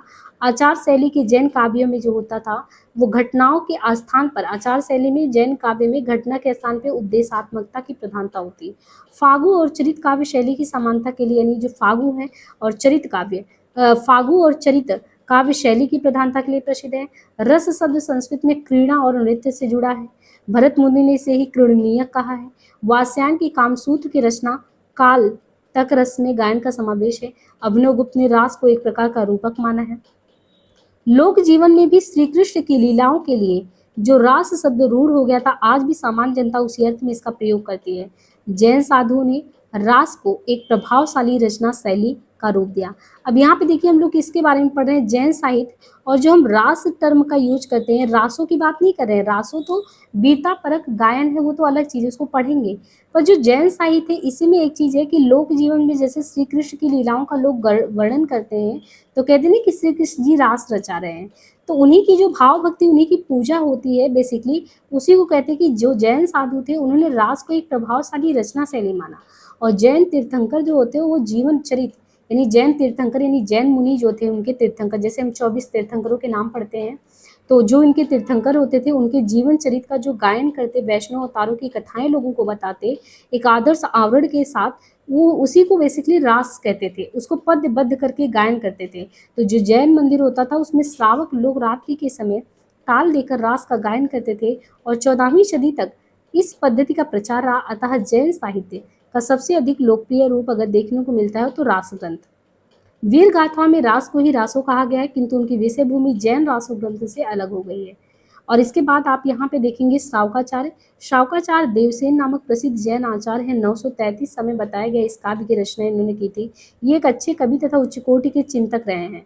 देखिए श्रावकाचार्य जो है देवसेन नामक जो प्रसिद्ध जैन आचार्य थे, तो इनकी ही रचना को पहली रचना माना गया और एक अच्छे कवि और उच्च कोटि के चिंतक थे। इन्होंने अपभ्रंश में भी रचना लिखी। अपभ्रंश में इनकी रचना का नाम है देवसेन का दब्ब सहाय पवाश। हिंदी में लिखित इनकी रचनाएं क्या है, तो देवसेन जो प्रसिद्ध जैन आचार्य हैं, अपभ्रंश में इन्होंने दब्ब सहाय पवास लिखा, बाकी श्रावकाचार्य तो लिखा ही। और हिंदी में इन्होंने लघु नयन चक्र तथा दर्शन शास्त्र जो काव्य की सीमा में नहीं आता। श्रावकाचार्य ने कुल 250 दोहों में श्रावक धर्म का प्रतिपादन किया। कवि ने गृहस्थ के कर्तव्य पर भी विस्तार से विचार किया। इनकी रचना दोहा छंद में हुई है। एक उदाहरण दिया है, जोजुड़ सासठ भासियो सो मही कहूँ सासु। इसके बाद है भरतेश्वर बाहुबली रास। मुनिजन विजय ने इस ग्रंथ को जैन साहित्य की रास परंपरा का प्रथम ग्रंथ माना है। इसकी रचना यहाँ पे बताया गया है 1174 के आसपास भरतेश्वर बाहुबली रास। तो भरतेश्वर बाहुबली रास ये मुनिजन विजय ने लिखा है और ये जैन साहित्य की रास परंपरा का पहला ग्रंथ है। जैन साहित्य की रास परंपरा का पहला ग्रंथ है भरतेश्वर बाहुबली रास। 1174 में शालिभद्र शुरी ने इसकी रचना की। ये अपने समय के प्रसिद्ध जैन आचार्य तथा अच्छे कवि थे। कौन? देखिए, मुनिजन विजय ने इस ग्रंथ को जैन साहित्य की रास परंपरा का पहला माना। तो मुनिजन ने पहला माना और भरतेश्वर बाहुबली रचना लिखा किसने? शालिभद्र शुरी ने लिखा। ठीक है। और 1100 अगर देखें तो 1178 की बात, लगभग 1184, हाँ, ये रचना 1184 में लिखा गया। और ये अपने समय के प्रसिद्ध जैन आचार्य थे, अच्छे कवि थे। कौन? शालिभद्र शुरी। इसमें इन्होंने भरतेश्वर तथा बाहुबली का जो चरित्र है, उनका क्या चरित्र रहा है, उसका वर्णन किया है। ये दोनों ही चरित्र नायक संस्कृत, प्राकृत तथा अपभ्रंश में भी काव्य रचना का विषय रहे हैं। प्रस्तुत कृति में इनकी जो कथा वर्णित है, इसमें इन्होंने अयोध्यावासी ऋषभ जिनेश्वर के यहाँ जो सुनंदा और सुमंगला से उत्पन्न बताए गए हैं। भरत जो थे आयु में बड़े थे, पराक्रमी थे, वे अयोध्या के राजा बनाए गए और बाहुबली को तक्षशिला का राज्य मिला। कवि ने दोनों राजाओं की वीरता, युद्ध आदि का विस्तार से वर्णन किया, किंतु हिंसा और वीरता के बाद विरक्ति और मोक्ष के भाव को प्रतिपादित करने का कवि का मुख्य लक्ष्य रहा कि कैसे पहले हिंसा वगैरह, फिर वीरता के साथ फिर विरक्ति की तरफ बढ़े। वीर और श्रृंगार रसों का निर्वेद में अंत हुआ। 205 छंदों में रचित, कितने में है ये? 205 छंदों में रचित एक सुंदर खंड काव्य है ये भरतेश्वर बाहुबली रास। इसकी भाषा में नाटकीयता, उक्ति, वैचित्र है। आगे की रास या रासो रचनाओं को इस ग्रंथ में अनेक रूपों में प्रभावित इसने किया। और यहाँ पे इस कविता की एक पंक्ति उदाहरण के रूप में दिया गया है, जैसे बोला बाहुबली बलवंत, लोक खंडी ताव गरिवहु हंत, चक्र सरिसहु चुनौ करिहु, शैलहु गोत्रहि कुल संहरहु। आगे देखिए यहाँ पे दिया है चंदन बाला रास। चंदन बाला रास ये 35 छंदों का, कितने का है चंदन बाला रास? चंदन बाला रास है 35 छंदों का एक लघु खंड काव्य, छोटा सा है, 35 छंदों का है, जिसकी रचना भी लगभग वही 1200 ईस्वी में बताया गया। और चंदन बाला रास के लेखक है आजू कवि जालौर में। इनकी कथा नायिका चंदनबाला चंपानगरी के दधिवाहन की पुत्री। एक बार कौशाम्बी के राजा सतानिक ने चंपानगरी पर आक्रमण किया, जिसमें उनका सेनापति चंदनबाला का अपहरण कर ले गया और एक सेठ को भेज दिया। सेठ की स्त्री ने उसे अपार कर दिया। चंदनबाला अपने सतीत्व पर अटल रहकर दुख सहती रही और अंत में महावीर से दीक्षा लेकर मोक्ष प्राप्त की। इस लघु कथानक पर आधारित ये जैन रचना करुण रस की गंभीर व्यंजना करता है। इसके बाद तीसरे नंबर पे देखिए अस्थूलीभद्र रास है, 1209 में है रचित। इस काव्य को किसने लिखा है? अस्थूलीभद्र रास को जिन धर्म श्रुति का कृति माना जाता है।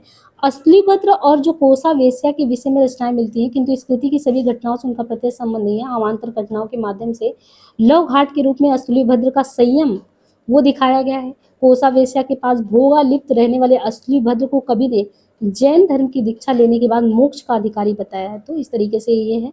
चौथे नंबर पे यहाँ पे रेवंत गिरिरास है।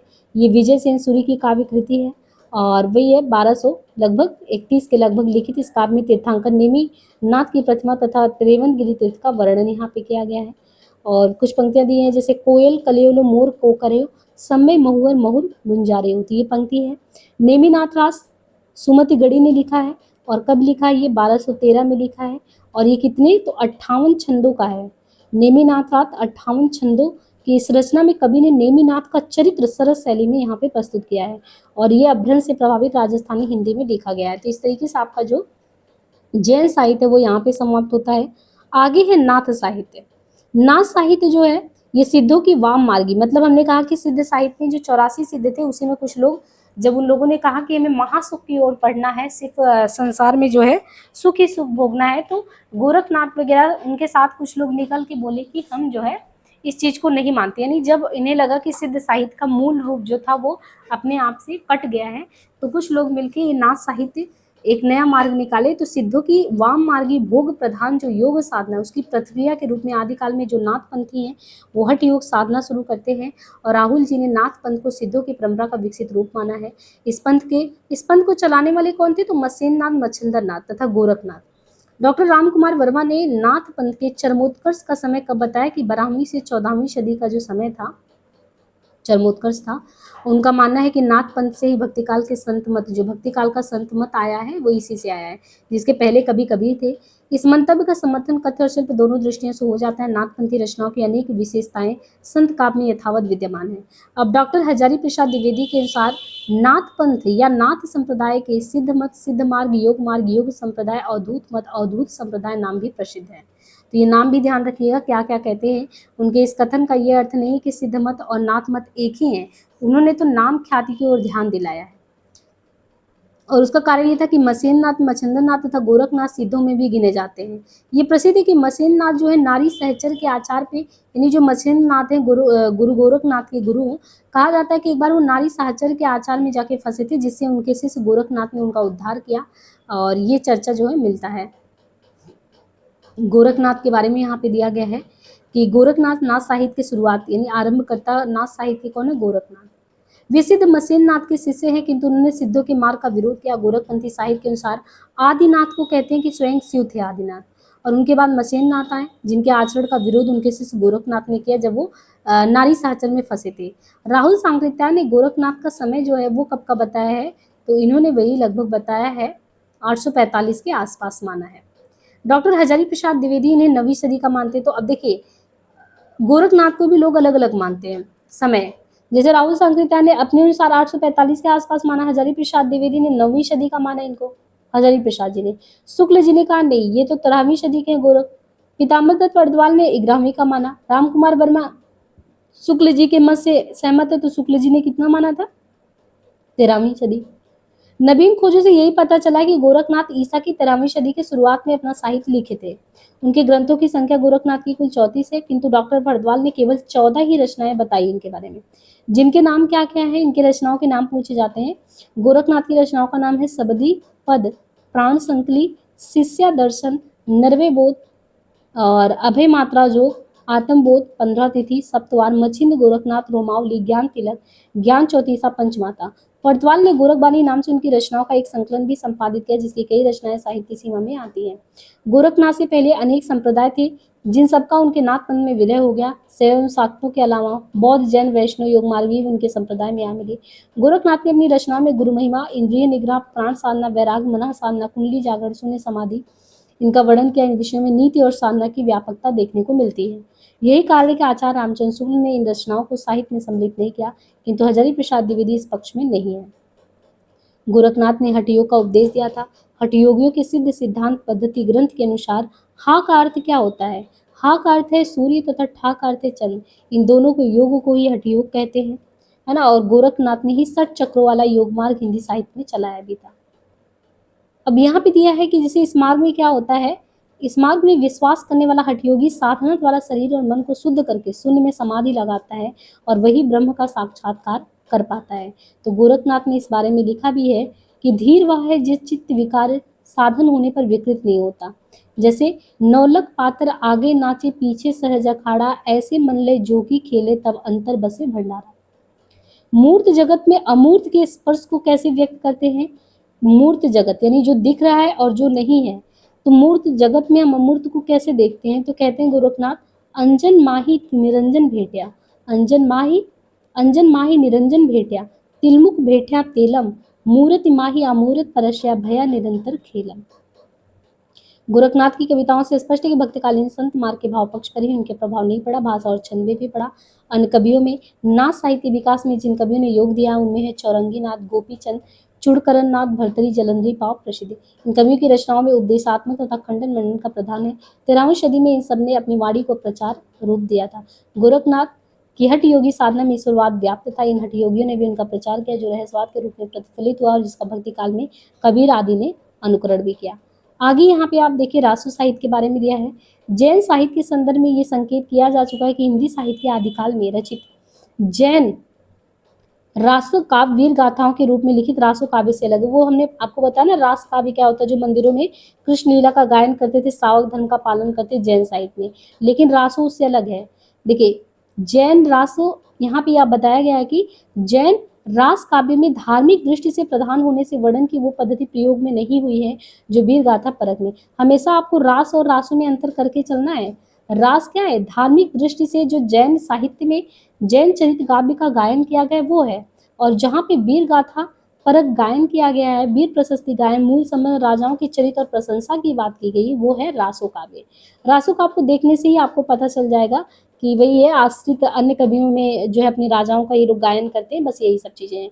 इनमें आप देखिए कुमार रासो के बारे में शुक्ल जी ने, खुमार रासो का जो है 9वीं सदी की रचना माना है कि खुमार रासो 9वीं सदी की रचना है, क्योंकि इसमें 9वीं सदी के जो चित्तौड़ नरेश कुमार उनके युद्धों का वर्णन है।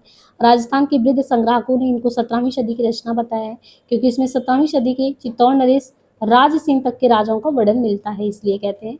बाकी मूल रूप में 9वीं सदी में मिलता है। वृद्ध संग्राहकों के पास इतिहास को समझने की पैनी दृष्टि नहीं थी, इसलिए राजस्थान में रहते हुए भी वो उतने अच्छे से नहीं समझ पाए। आपको बस रचना का नाम ध्यान रखना है, बहुत ज्यादा इसमें घुसने की जरूरत नहीं है। और इस ग्रंथ की अगर देखें तो प्रमाणिक हस्तलिखी प्रति कहाँ मिलती है, तो प्रति पूना में देखने को मिलती है, सुरक्षित है। 5000 कहते हैं कि ये जो है 5000 छंदों का विशाल काव्य ग्रंथ है। 5000 राजाओं के युद्ध और विवाह का सरल वर्णन इनमें दिया गया है। और यहाँ पे जैसे ये है, राजाओं के वर्णन पर आधारित काव्यात्मक सरस वर्णन है। प्यू चित्तौड़ न आवई सावण पहली तीज, तो ये पंक्तियां कई बार पूछी गई है कि प्यूस चित्तौड़ न आवई सावण पहली तीज, जोवे बाट बिरहड़ी खिड़खिड़ आवे खींच, संदेशो पिड़ साहिबा पाछू फिरी न दे, पंछी घाल्या पिंजरे छूटर रहो संदेह। तो प्राचीन काल में मुद्रण के अभाव के कारण जो लिपिकर्ता जैसा लिखता था वैसे ही ग्रंथ की भाषा के रूप में हो जाता था। तो इस तरीके से आपको ये पंक्ति ध्यान रखना, रचना का नाम ध्यान रखना, किसने लिखा। दूसरा जो है रासो ग्रंथ में विशल देव रासो, ये इंपॉर्टेंट है। विशल देव नरपति नाल ने लिखा था, और नरपति नाल ने इसका समय भी बताया 1155, जैसा कि उद्धरण में है। 1272 मझारी, जेठवदी नवमी बुधवारी, नाल रसायन आरंभी शारदा टूटी ब्रह्म कुमारी। तो वैसे आपको लगे कि 1272 लिखा तो इसमें रचना हुई होगी, लेकिन ये गलत है। 1212 ईस्वी में जो है इसकी रचना हुई थी। और इसमें ये बताया गया कि डॉक्टर मोतीलाल मिनारिया ने विशल देव रासो के बारे में कि 16वीं सदी के जो नरपति नामक एक गुजराती कवि को इसका रचयिता बताते हैं, किंतु माता प्रसाद गुप्त ने कई प्राचीन प्रतियों के आधार पर सिद्ध किया है कि ये कृति 14वीं सदी ईस्वी में लिखी गई थी। और नवीन खोजों में एक प्राचीन कृति भी मिली है जिसमें इस काव्य की रचना लगभग बताया गया 1016 के आसपास ही मिलता है। संबत साहस 73 विशल देव रासो मूलता है क्या, तो ये भी क्वेश्चन आया हुआ है पहले एग्जाम में कि ये गेय काव्य है। इसके रूप में भी परिवर्तन समय के साथ होता रहा है। डॉक्टर मिनारिया का मानना है कि ये काव्य गेय नहीं था, शायद वे गेयता का अर्थ लोक गीतों की तरह गाया जाना मानते थे। डॉक्टर माता प्रसाद गुप्त ने भी इसमें बताया है कि वे 128 छंदों की एक कृति का संपादन किया गया है, और जो एक तरीके से यह पाठ विशल देव रासो का ही मूल रूप बताया जाता है। विशल देव रासो हिंदी के आदिकाल का एक श्रेष्ठ काव्य कृति है। इसमें भोज परमार की जो पुत्री राजमती और अजमेर के चौहान राजा विशल देव तृतीय जो है, यानी भोज परमार की जो पुत्री होती है जिसका नाम राजमती है, और अजमेर के जो चौहान राजा हैं जो है विशल देव, इनके विवाह और कैसे उनका वियोग होता है, उनकी पुनर्मिलन कैसे होता है, उसकी कथा का वर्णन है। इसके बारे में हमने बहुत अच्छे से उसमें भी बताया। जब आप रामचंद्र शुक्ल सीरीज पढ़ेंगे ना, तो वही सेम चीजें यहाँ भी दी गई हैं, कुछ बहुत अलग नहीं है। कैसे 12 वर्ष तक राजमती उनकी विरह में, यानी होता क्या है कि राजमती से जो है वो नाराज हो जाते हैं, स्वाभिमानी राजा उड़ीसा चले जाते हैं। फिर 12 साल तक वो राजमती उनकी विरह में दुखी होती है, वो राजभवन की दीवारों को कूदती है, वन में रहने की कामना करती है। सामंती जीवन के प्रति उसके मन में अरुचि का भाव आ जाता है।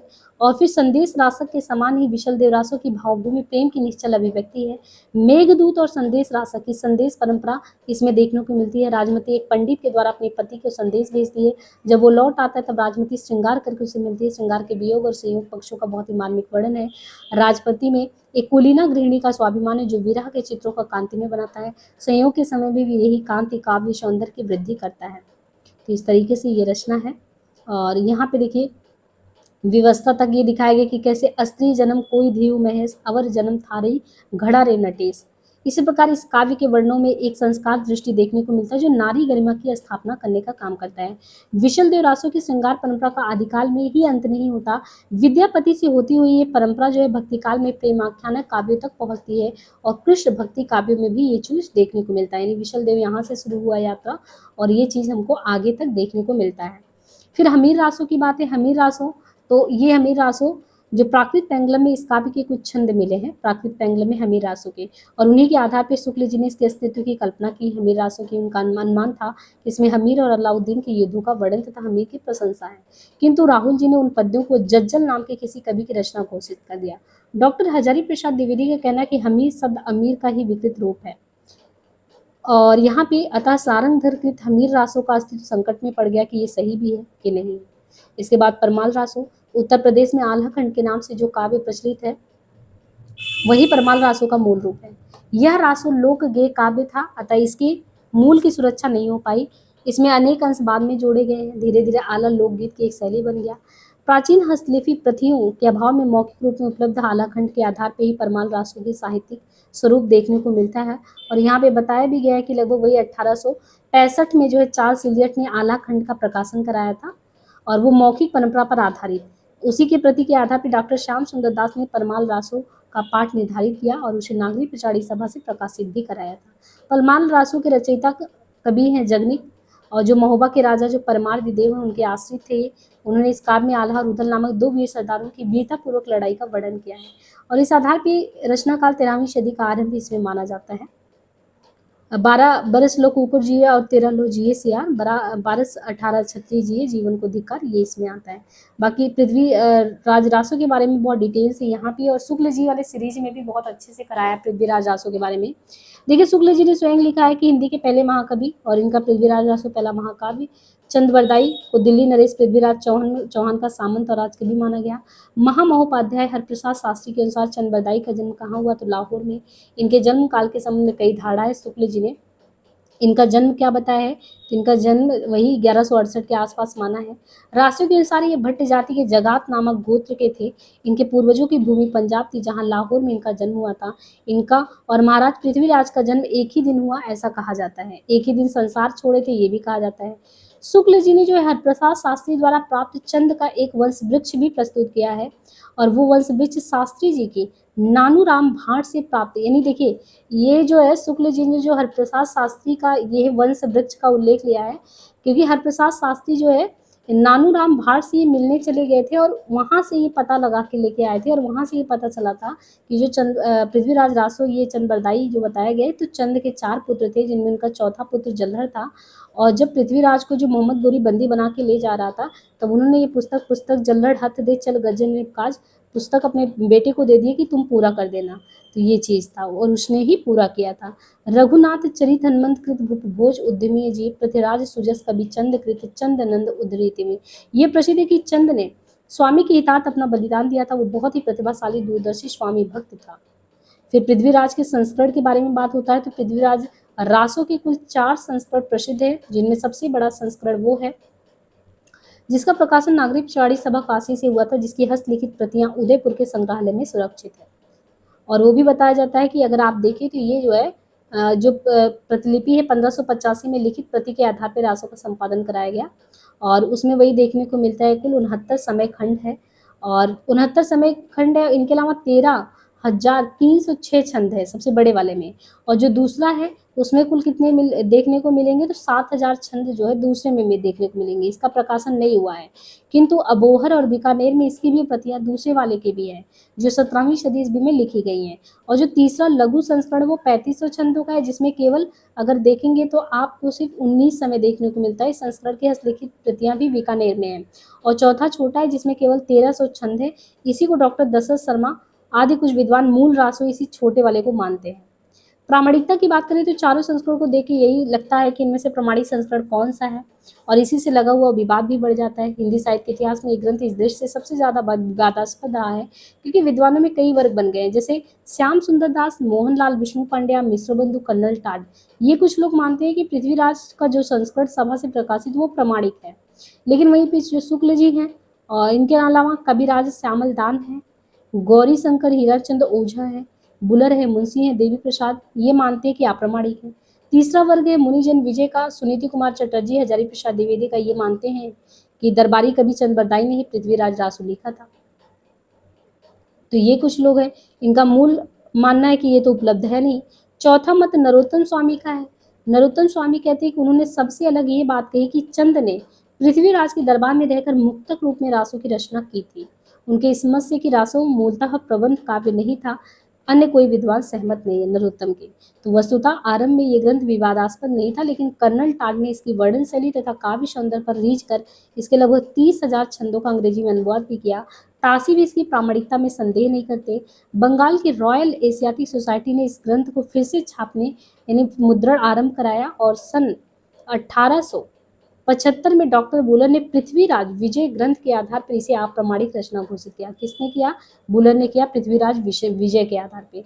क्योंकि जब ये लोग खोजबीन किए तो राजस्थान के कुछ इतिवृत्त खोजियों ने ये निकाला कि कभी राजा मुरारी दीन, श्यामल दास, गौरीशंकर, हीराचंद ओझा, इनने काव्य को अप्रामाणिक सिद्ध करने के लिए सायास तर्क जुटाए। इन विद्वानों के तर्कों को निराधार सिद्ध करने का प्रयास किया गया और डॉक्टर दशरथ शर्मा ने वस्तुतः ये विवाद इतना उलझ गया कि अब तक कुछ विद्वान इसे अप्रामाणिक कृति कहते हैं। हालांकि इसमें देखिए प्रमाणिकता अप्रामाणिकता को लेकर बहुत ज्यादा कंफ्यूजन है। अप्रामाणिकता के लिए लोग रासों के लिए कौन सा तर्क देते हैं?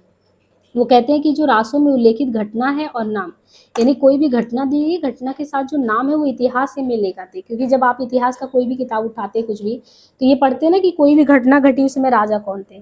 तो कहते हैं इसमें जैसे परमार, चालुक्य और चौहान क्षत्रियों को अग्निवंश माना गया, जबकि ये सब अग्निवंश नहीं थे। परमार, चालुक्य और चौहान अग्निवंश नहीं थे, ये तो सूर्यवंशी थे। दूसरा कहते हैं कि पृथ्वीराज का दिल्ली गोद जाना, संयोगिता स्वयंवर होना, ये इतिहास से मेल नहीं खाता।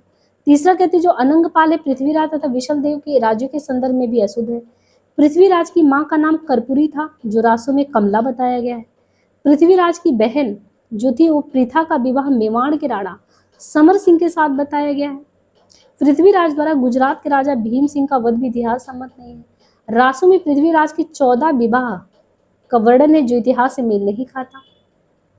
पृथ्वीराज के हाथों गौरी की मृत्यु की सूचना भी इतिहास सम्मत नहीं है। पृथ्वीराज द्वारा सोमेश्वर का वध भी इतिहास सम्मत नहीं है।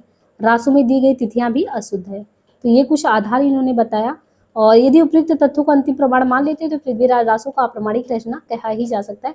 लेकिन फिर दूसरा पक्ष आते हैं, दूसरे लोग कहते हैं कि नहीं, विचारने योग्य बात यह है। तो जैसे दशरथ शर्मा है, इनका मानना है कि इसका मूल रूप प्रक्षेपों में छिपा है। इधर जो लघुत्तम प्रतियां मिली उनमें इतिहास संबंधी अशुद्धियां नहीं है, यानी ये मानते हैं कि इधर भी जो मिला है वो कुछ सही में है, मिला है। और घटनाओं में भी कहते हैं कि अगर घटना देखें तो जो भी है 900 वर्षों का जो अंतर देखने को मिलता है वो भी भिन्नता के कारण है। मोहनलाल विष्णुलाल पांड्या ने अनंत संपत्ति की कल्पना की और उनके अनुसार तिथियां भी शुद्ध बताई है। फिर हजारी प्रसाद द्विवेदी का मानना है कि पृथ्वीराज रासों में 12वीं सदी की भाषा की संयुक्ताक्षर में ही अनुस्वारांत प्रवृत्ति देखने को मिलती है, जिसे 12वीं सदी का ग्रंथ तो लगता है।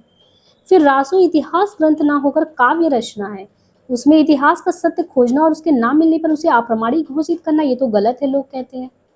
फिर हजारी प्रसाद जी कहते हैं उनका मानना है कि पृथ्वीराज रासो की रचना सुखी संवाद के रूप में हुई थी, अतः जिन संगों में ये शैली नहीं मिलती उन्हें प्रचित मानना चाहिए। यदि ये तर्क मान लिया जाए तो वे ही अंश प्रचित सिद्ध होते हैं जिनमें इतिहास विरुद्ध तथ्य है, बाकी चीजें तो सही है। जिन लोगों ने रासों में अरबी फारसी के शब्दों का प्रयोग देकर उसे जाली ग्रंथ माना, उसके विरुद्ध ये तर्क दिया जाता है कि चंद लाहौर का निवासी था, वह उस समय मुसलमानों का प्रभाव आ चुका था, अतः उसकी भाषा में अरबी फारसी के शब्दों का मिश्रण होना सहज है। वस्तुतः विद्वानों ने बाल की खाल खींचने की चेष्टा में अनेक ऐसे तर्क प्रस्तुत किए जो इस काव्य की प्रामाणिकता के लिए उचित कसौटी नहीं बन पड़ता। पृथ्वीराज रासो ही नहीं, रामचरितमानस और सूरसागर और बीजक और अनेक महत्वपूर्ण ग्रंथों पर यदि अनेक प्रकार के तर्क दिए जाए तो अप्रामाणिकता कहीं ना कहीं सिद्ध हो ही जाता है।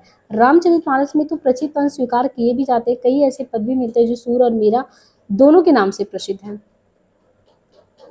और इस तरीके से चंद बरदाई ने इस ग्रंथ में अनेक घटनाओं का समावेश किया, कुछ घटनाएं बाद में भी जोड़ी है ना। और यहाँ पे पूरा ये बताया गया कि पृथ्वीराज रासो में वस्तु वर्णन का भी साधिक है। कवि ने बड़ी तन्मयता के साथ नगर, वन, सरोवर इन सब का भी वर्णन किया है।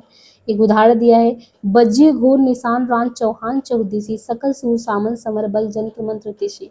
नारी सौंदर्य का वर्णन है, मनहु कला ससिभान कला 16 सो बनिए, बाल बैस ससिसा समीप अमृत रस पिनिए, बिगसी कमल सिंग्र भ्रमर हीर किरी अरुबिंब मोती। और वीर अंग श्रृंगार रसों के पोषण की आवश्यकता अनुसार वो भी चीजें हैं। पृथ्वीराज की भाषा अगर देखें तो विवाद रहा है कि यह काव्य पिंगल शैली में लिखा गया है, जो ब्रज भाषा का रूप है, जिसमें राजस्थानी बोलियों का मिश्रण है। कवि ने तत्कालीन सभी प्रचलित शब्दों का स्वतंत्रता से इसमें प्रयोग किया है। शब्द चयन रसानुकूल है, अतः वीर रस के चित्रणों में प्राकृत और अपभ्रंश के शब्द भी यत्र तत्र देखने को यहाँ पे मिलते हैं। अब बात करें लौकिक साहित्य, तो आदिकाल में पूर्वोक्त प्रमुख प्रवृत्तियों के अलावा स्वच्छंद रूप में कुछ लौकिक ग्रंथ भी लिखे गए थे, और जैसे ढोला मारूरा दुहा। 11वीं सदी में जो है ढोला मारूरा दुहा एक लोक भाषा काव्य है, और धुआ गुड़ाम गुराडाम छही पंक्ति इस प्राचीनता की ओर ले जाता है। पश्चिमी हिंदी प्रदेश राजस्थान में ये काव्य बहुत ही लोकप्रिय रहा है।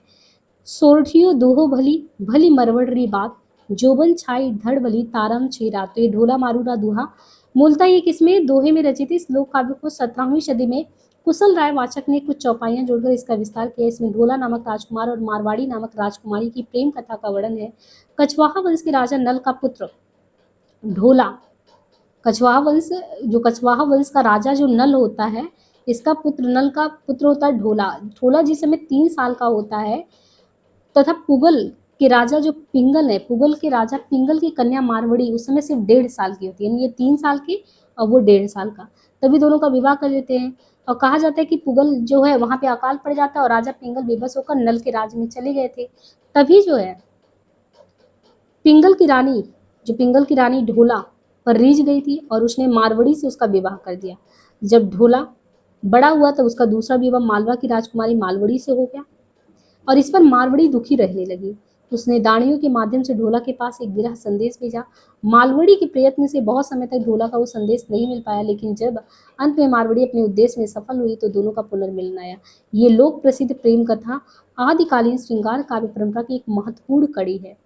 राउल बेल के कवि रोड़ा ने प्रेम पर्डन की जो परंपरा हिंदी में आरंभ की थी, वही ढोला मारूरा दुहा की रचना से विकास की एक नई दिशा लेता है। वीर रसी कृतियों में भी श्रृंगार एक प्रभावी रत्न बनकर इसमें आया है। मालवड़ी और मारवड़ी के विरह वर्ण हृदय पर अस्थायी प्रभाव डालते हैं। ढोला मारूरा का मूल रूप जो है वो दोहे में मिलता है। ये दोहे श्रृंगार रस की जो परंपरा आगे उसको बढ़ाते हैं। आगे यही चलकर बिहारी में देखने को मिलता है कैसे मारवड़ी के वियोग और संयोग का चित्र यहाँ पे दिखाया गया है, जबकि बिहारी के दोहे की नायिका के संयोग और वियोग चित्र में कला पक्ष ज्यादा दिखते हैं। हजारी प्रसाद द्विवेदी, नरोत्तम स्वामी, विश्वनाथ प्रसाद मिश्र आदि विद्वानों ने इस काव्य के भाव गांधीर्य को परिष्कृत लोक रुचि का प्रतीक माना है। इसके बाद जयचंद प्रकाश और जयमंग जस चंद्रिका इन कृतियों को राठौड़ी री ख्यात में उल्लेख मिलता है, किंतु अभी तक ये उपलब्ध नहीं है। कहा जाता है प्रथम कृति की रचना भट्ट केतार नामक कवि ने किया था। रामचंद्र शुक्ल के अनुसार यह एक महाकाव्य था जिसमें महाराजा जयचंद के प्रताप और पराक्रम का वर्णन था। इसी प्रकार की दूसरी कृति जयमंग जस चंद्रिका की रचना मधुकर कवि ने किया था, और ये कब किया था? 1100, वही अगर देखेंगे तो 1186 के लगभग किया था। दोनों ग्रंथ अभी तक उपलब्ध नहीं, किंतु राठौड़ी रिख्यात में उल्लेख मिलता है कि दयालदास ने इन्हीं ग्रंथों के आधार पर कन्नौज तक का वृत्तांत जो है दिया है। वसंत विलास, डॉक्टर माता प्रसाद गुप्त के शब्दों में एक अत्यधिक सरस साहित्यिक कृति है वसंत विलास, और आधुनिक भारतीय आर्य भाषा साहित्य के आदिकाल के इतिहास में वसंत विलाप जो है ये बेजोड़ है। सर्वप्रथम ये रचना हाजी मोहम्मद स्मारक ग्रंथ में सन 1952 प्रकाशित हुआ था, और श्री केशव लाल हरसाद राय ध्रुव इसके प्रथम संपादक थे, किसके? वसंत विलाप के, जिसकी हस्तलिखित प्रति भी है। और इस कृति के रचयिता का पता नहीं चल सका कि कौन है। आगे यहाँ पे थोड़ा बहुत इन सब के बारे में दिया है। इसके बाद है खुसरो की पहेलियों के बारे में। तो यहाँ पे देखिए आचार्य शुक्ल के अनुसार खुसरो जो है, जिनका समय 1255 से 1324 और के लगभग रचना आरंभ किया। उनका जन्म एटा के पटियाली गांव में हुआ था। कहा जाता है बड़े विनोदी और शाहिदे व्यक्ति थे, जनजीवन के साथ घुल मिलकर काव्य रचना किए। आदिकाल में खड़ी बोली को काव्य के भाषा बनाने वाले वे पहले कवि थे। रचयिता किस चीज़ के? कुल 20-21 उपलब्ध है इनकी रचनाएं। खाली बारी, पहेलियां, मुकरियां, दो सूखने, गजल प्रसिद्ध है। कुछ लोग कहते हैं कि अमीर खुसरो नामक कई व्यक्ति हुए आता है। इन रचनाओं को जो है मानना एक भ्रम है, कुछ भी हो सकता है। आदिकाल में जो अमीर खुसरो थे उनकी पहेलियां और मुकरियां बहुत ही प्रसिद्ध थी। मनोरंजन और जीवन पर गहरे व्यंग्य एक साथ साथ वो डालने का प्रयास करती। जैसे यहाँ पे है उनकी भाषा का ऐतिहासिक प्रमाण, तरवर सा एक तिरियो उतरी उन्हन बहुत रिझाया, बाप का उसने नाम न जो पूछा आधा नाम बताया, आधा नाम पिता पर प्यारा, बूझ पहली गोरी, अमीर खुसरो यो कहे अपने नाम न बोली नि बोरी। पहली रचना की शैली का हिंदी काव्य में आगे विस्तार नहीं हुआ, किंतु रहस्य प्रवृत्ति के विकास पर उनका प्रभाव जरूर पड़ा। चमत्कार और कौतूहल देखने को मिलता है। आगे देखिए जो गद्य साहित्य के बारे में बात किया गया है, तो हम लोगों ने जैन साहित्य पढ़ लिया, बौद्ध साहित्य मतलब जो सिद्ध साहित्य है, नाथ साहित्य है, जैन साहित्य है, फिर हमने लौकिक साहित्य भी पढ़ लिया। अब यहाँ पे हम गद्य साहित्य पढ़ रहे हैं।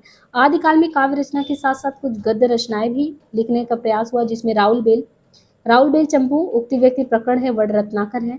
राउल बेल के बारे में देखिए, एक ऐसी कृति है जो जिसको शिलांकित कृति कहते हैं, जिसका पाठ जो है ये बम्बई के प्रिंस ऑफ बेल संग्रहालय से उपलब्ध कर प्रकाशित कराया गया था।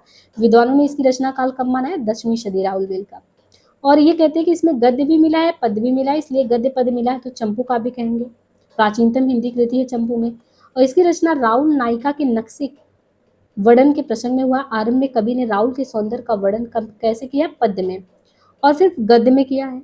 इस कृति का रचयिता रोड़ा नामक कवि राउल बेल से हिंदी में नक्सिक वर्णन की श्रृंगार परंपरा शुरू होती है। इसकी भाषा में हिंदी की 7 बोलियां, सबसे खास बात यह है कि राउल बेल ने आपको हिंदी की कुल 7 बोलियों के शब्द मिलते हैं, जिनमें राजस्थानी प्रधान रूप में है। कवि ने विषय वर्णन बड़ी तन्मयता से किया है। नायिका राउल का श्रृंगार आकर्षण से भरा है, और वो सहज रूप में जितनी सुंदर उतनी सहज सुंदर उसकी सज्जा भी है। रोड़ा ने यहाँ पे उपमा, उत्प्रेक्षा आदि अलंकारों का प्रयोग करके वर्णन को प्रभावशाली बना दिया है। यहाँ पे एक उदाहरण है, जैसे यव गौड़ तुहु एको पुनु और वर को तई सहु में बलाई, तो यहाँ पे है। ऐसे ही दूसरा उक्ति व्यक्ति प्रकरण, ये महाराजा गोविंद चंद के सभा पंडित दामोदर शर्मा थे।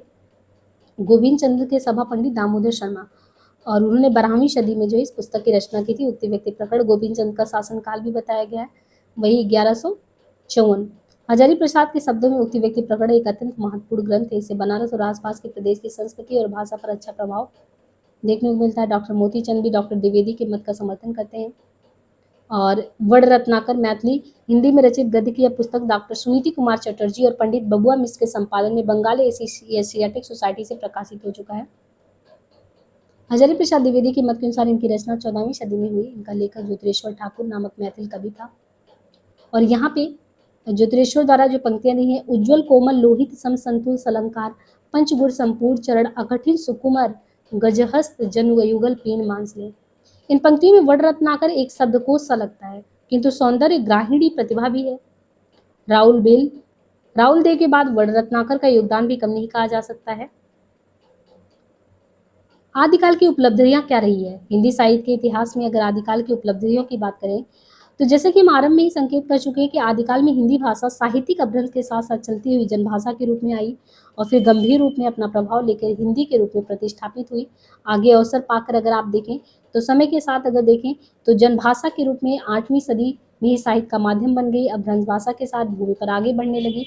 अपभ्रंश भाषा में साहित्य लिखने वाले कवि अवसर पाकर हिंदी में कविता करने लगे, और इस तरीके से कवि हिंदी के मार्ग पर अग्रसर हो गया।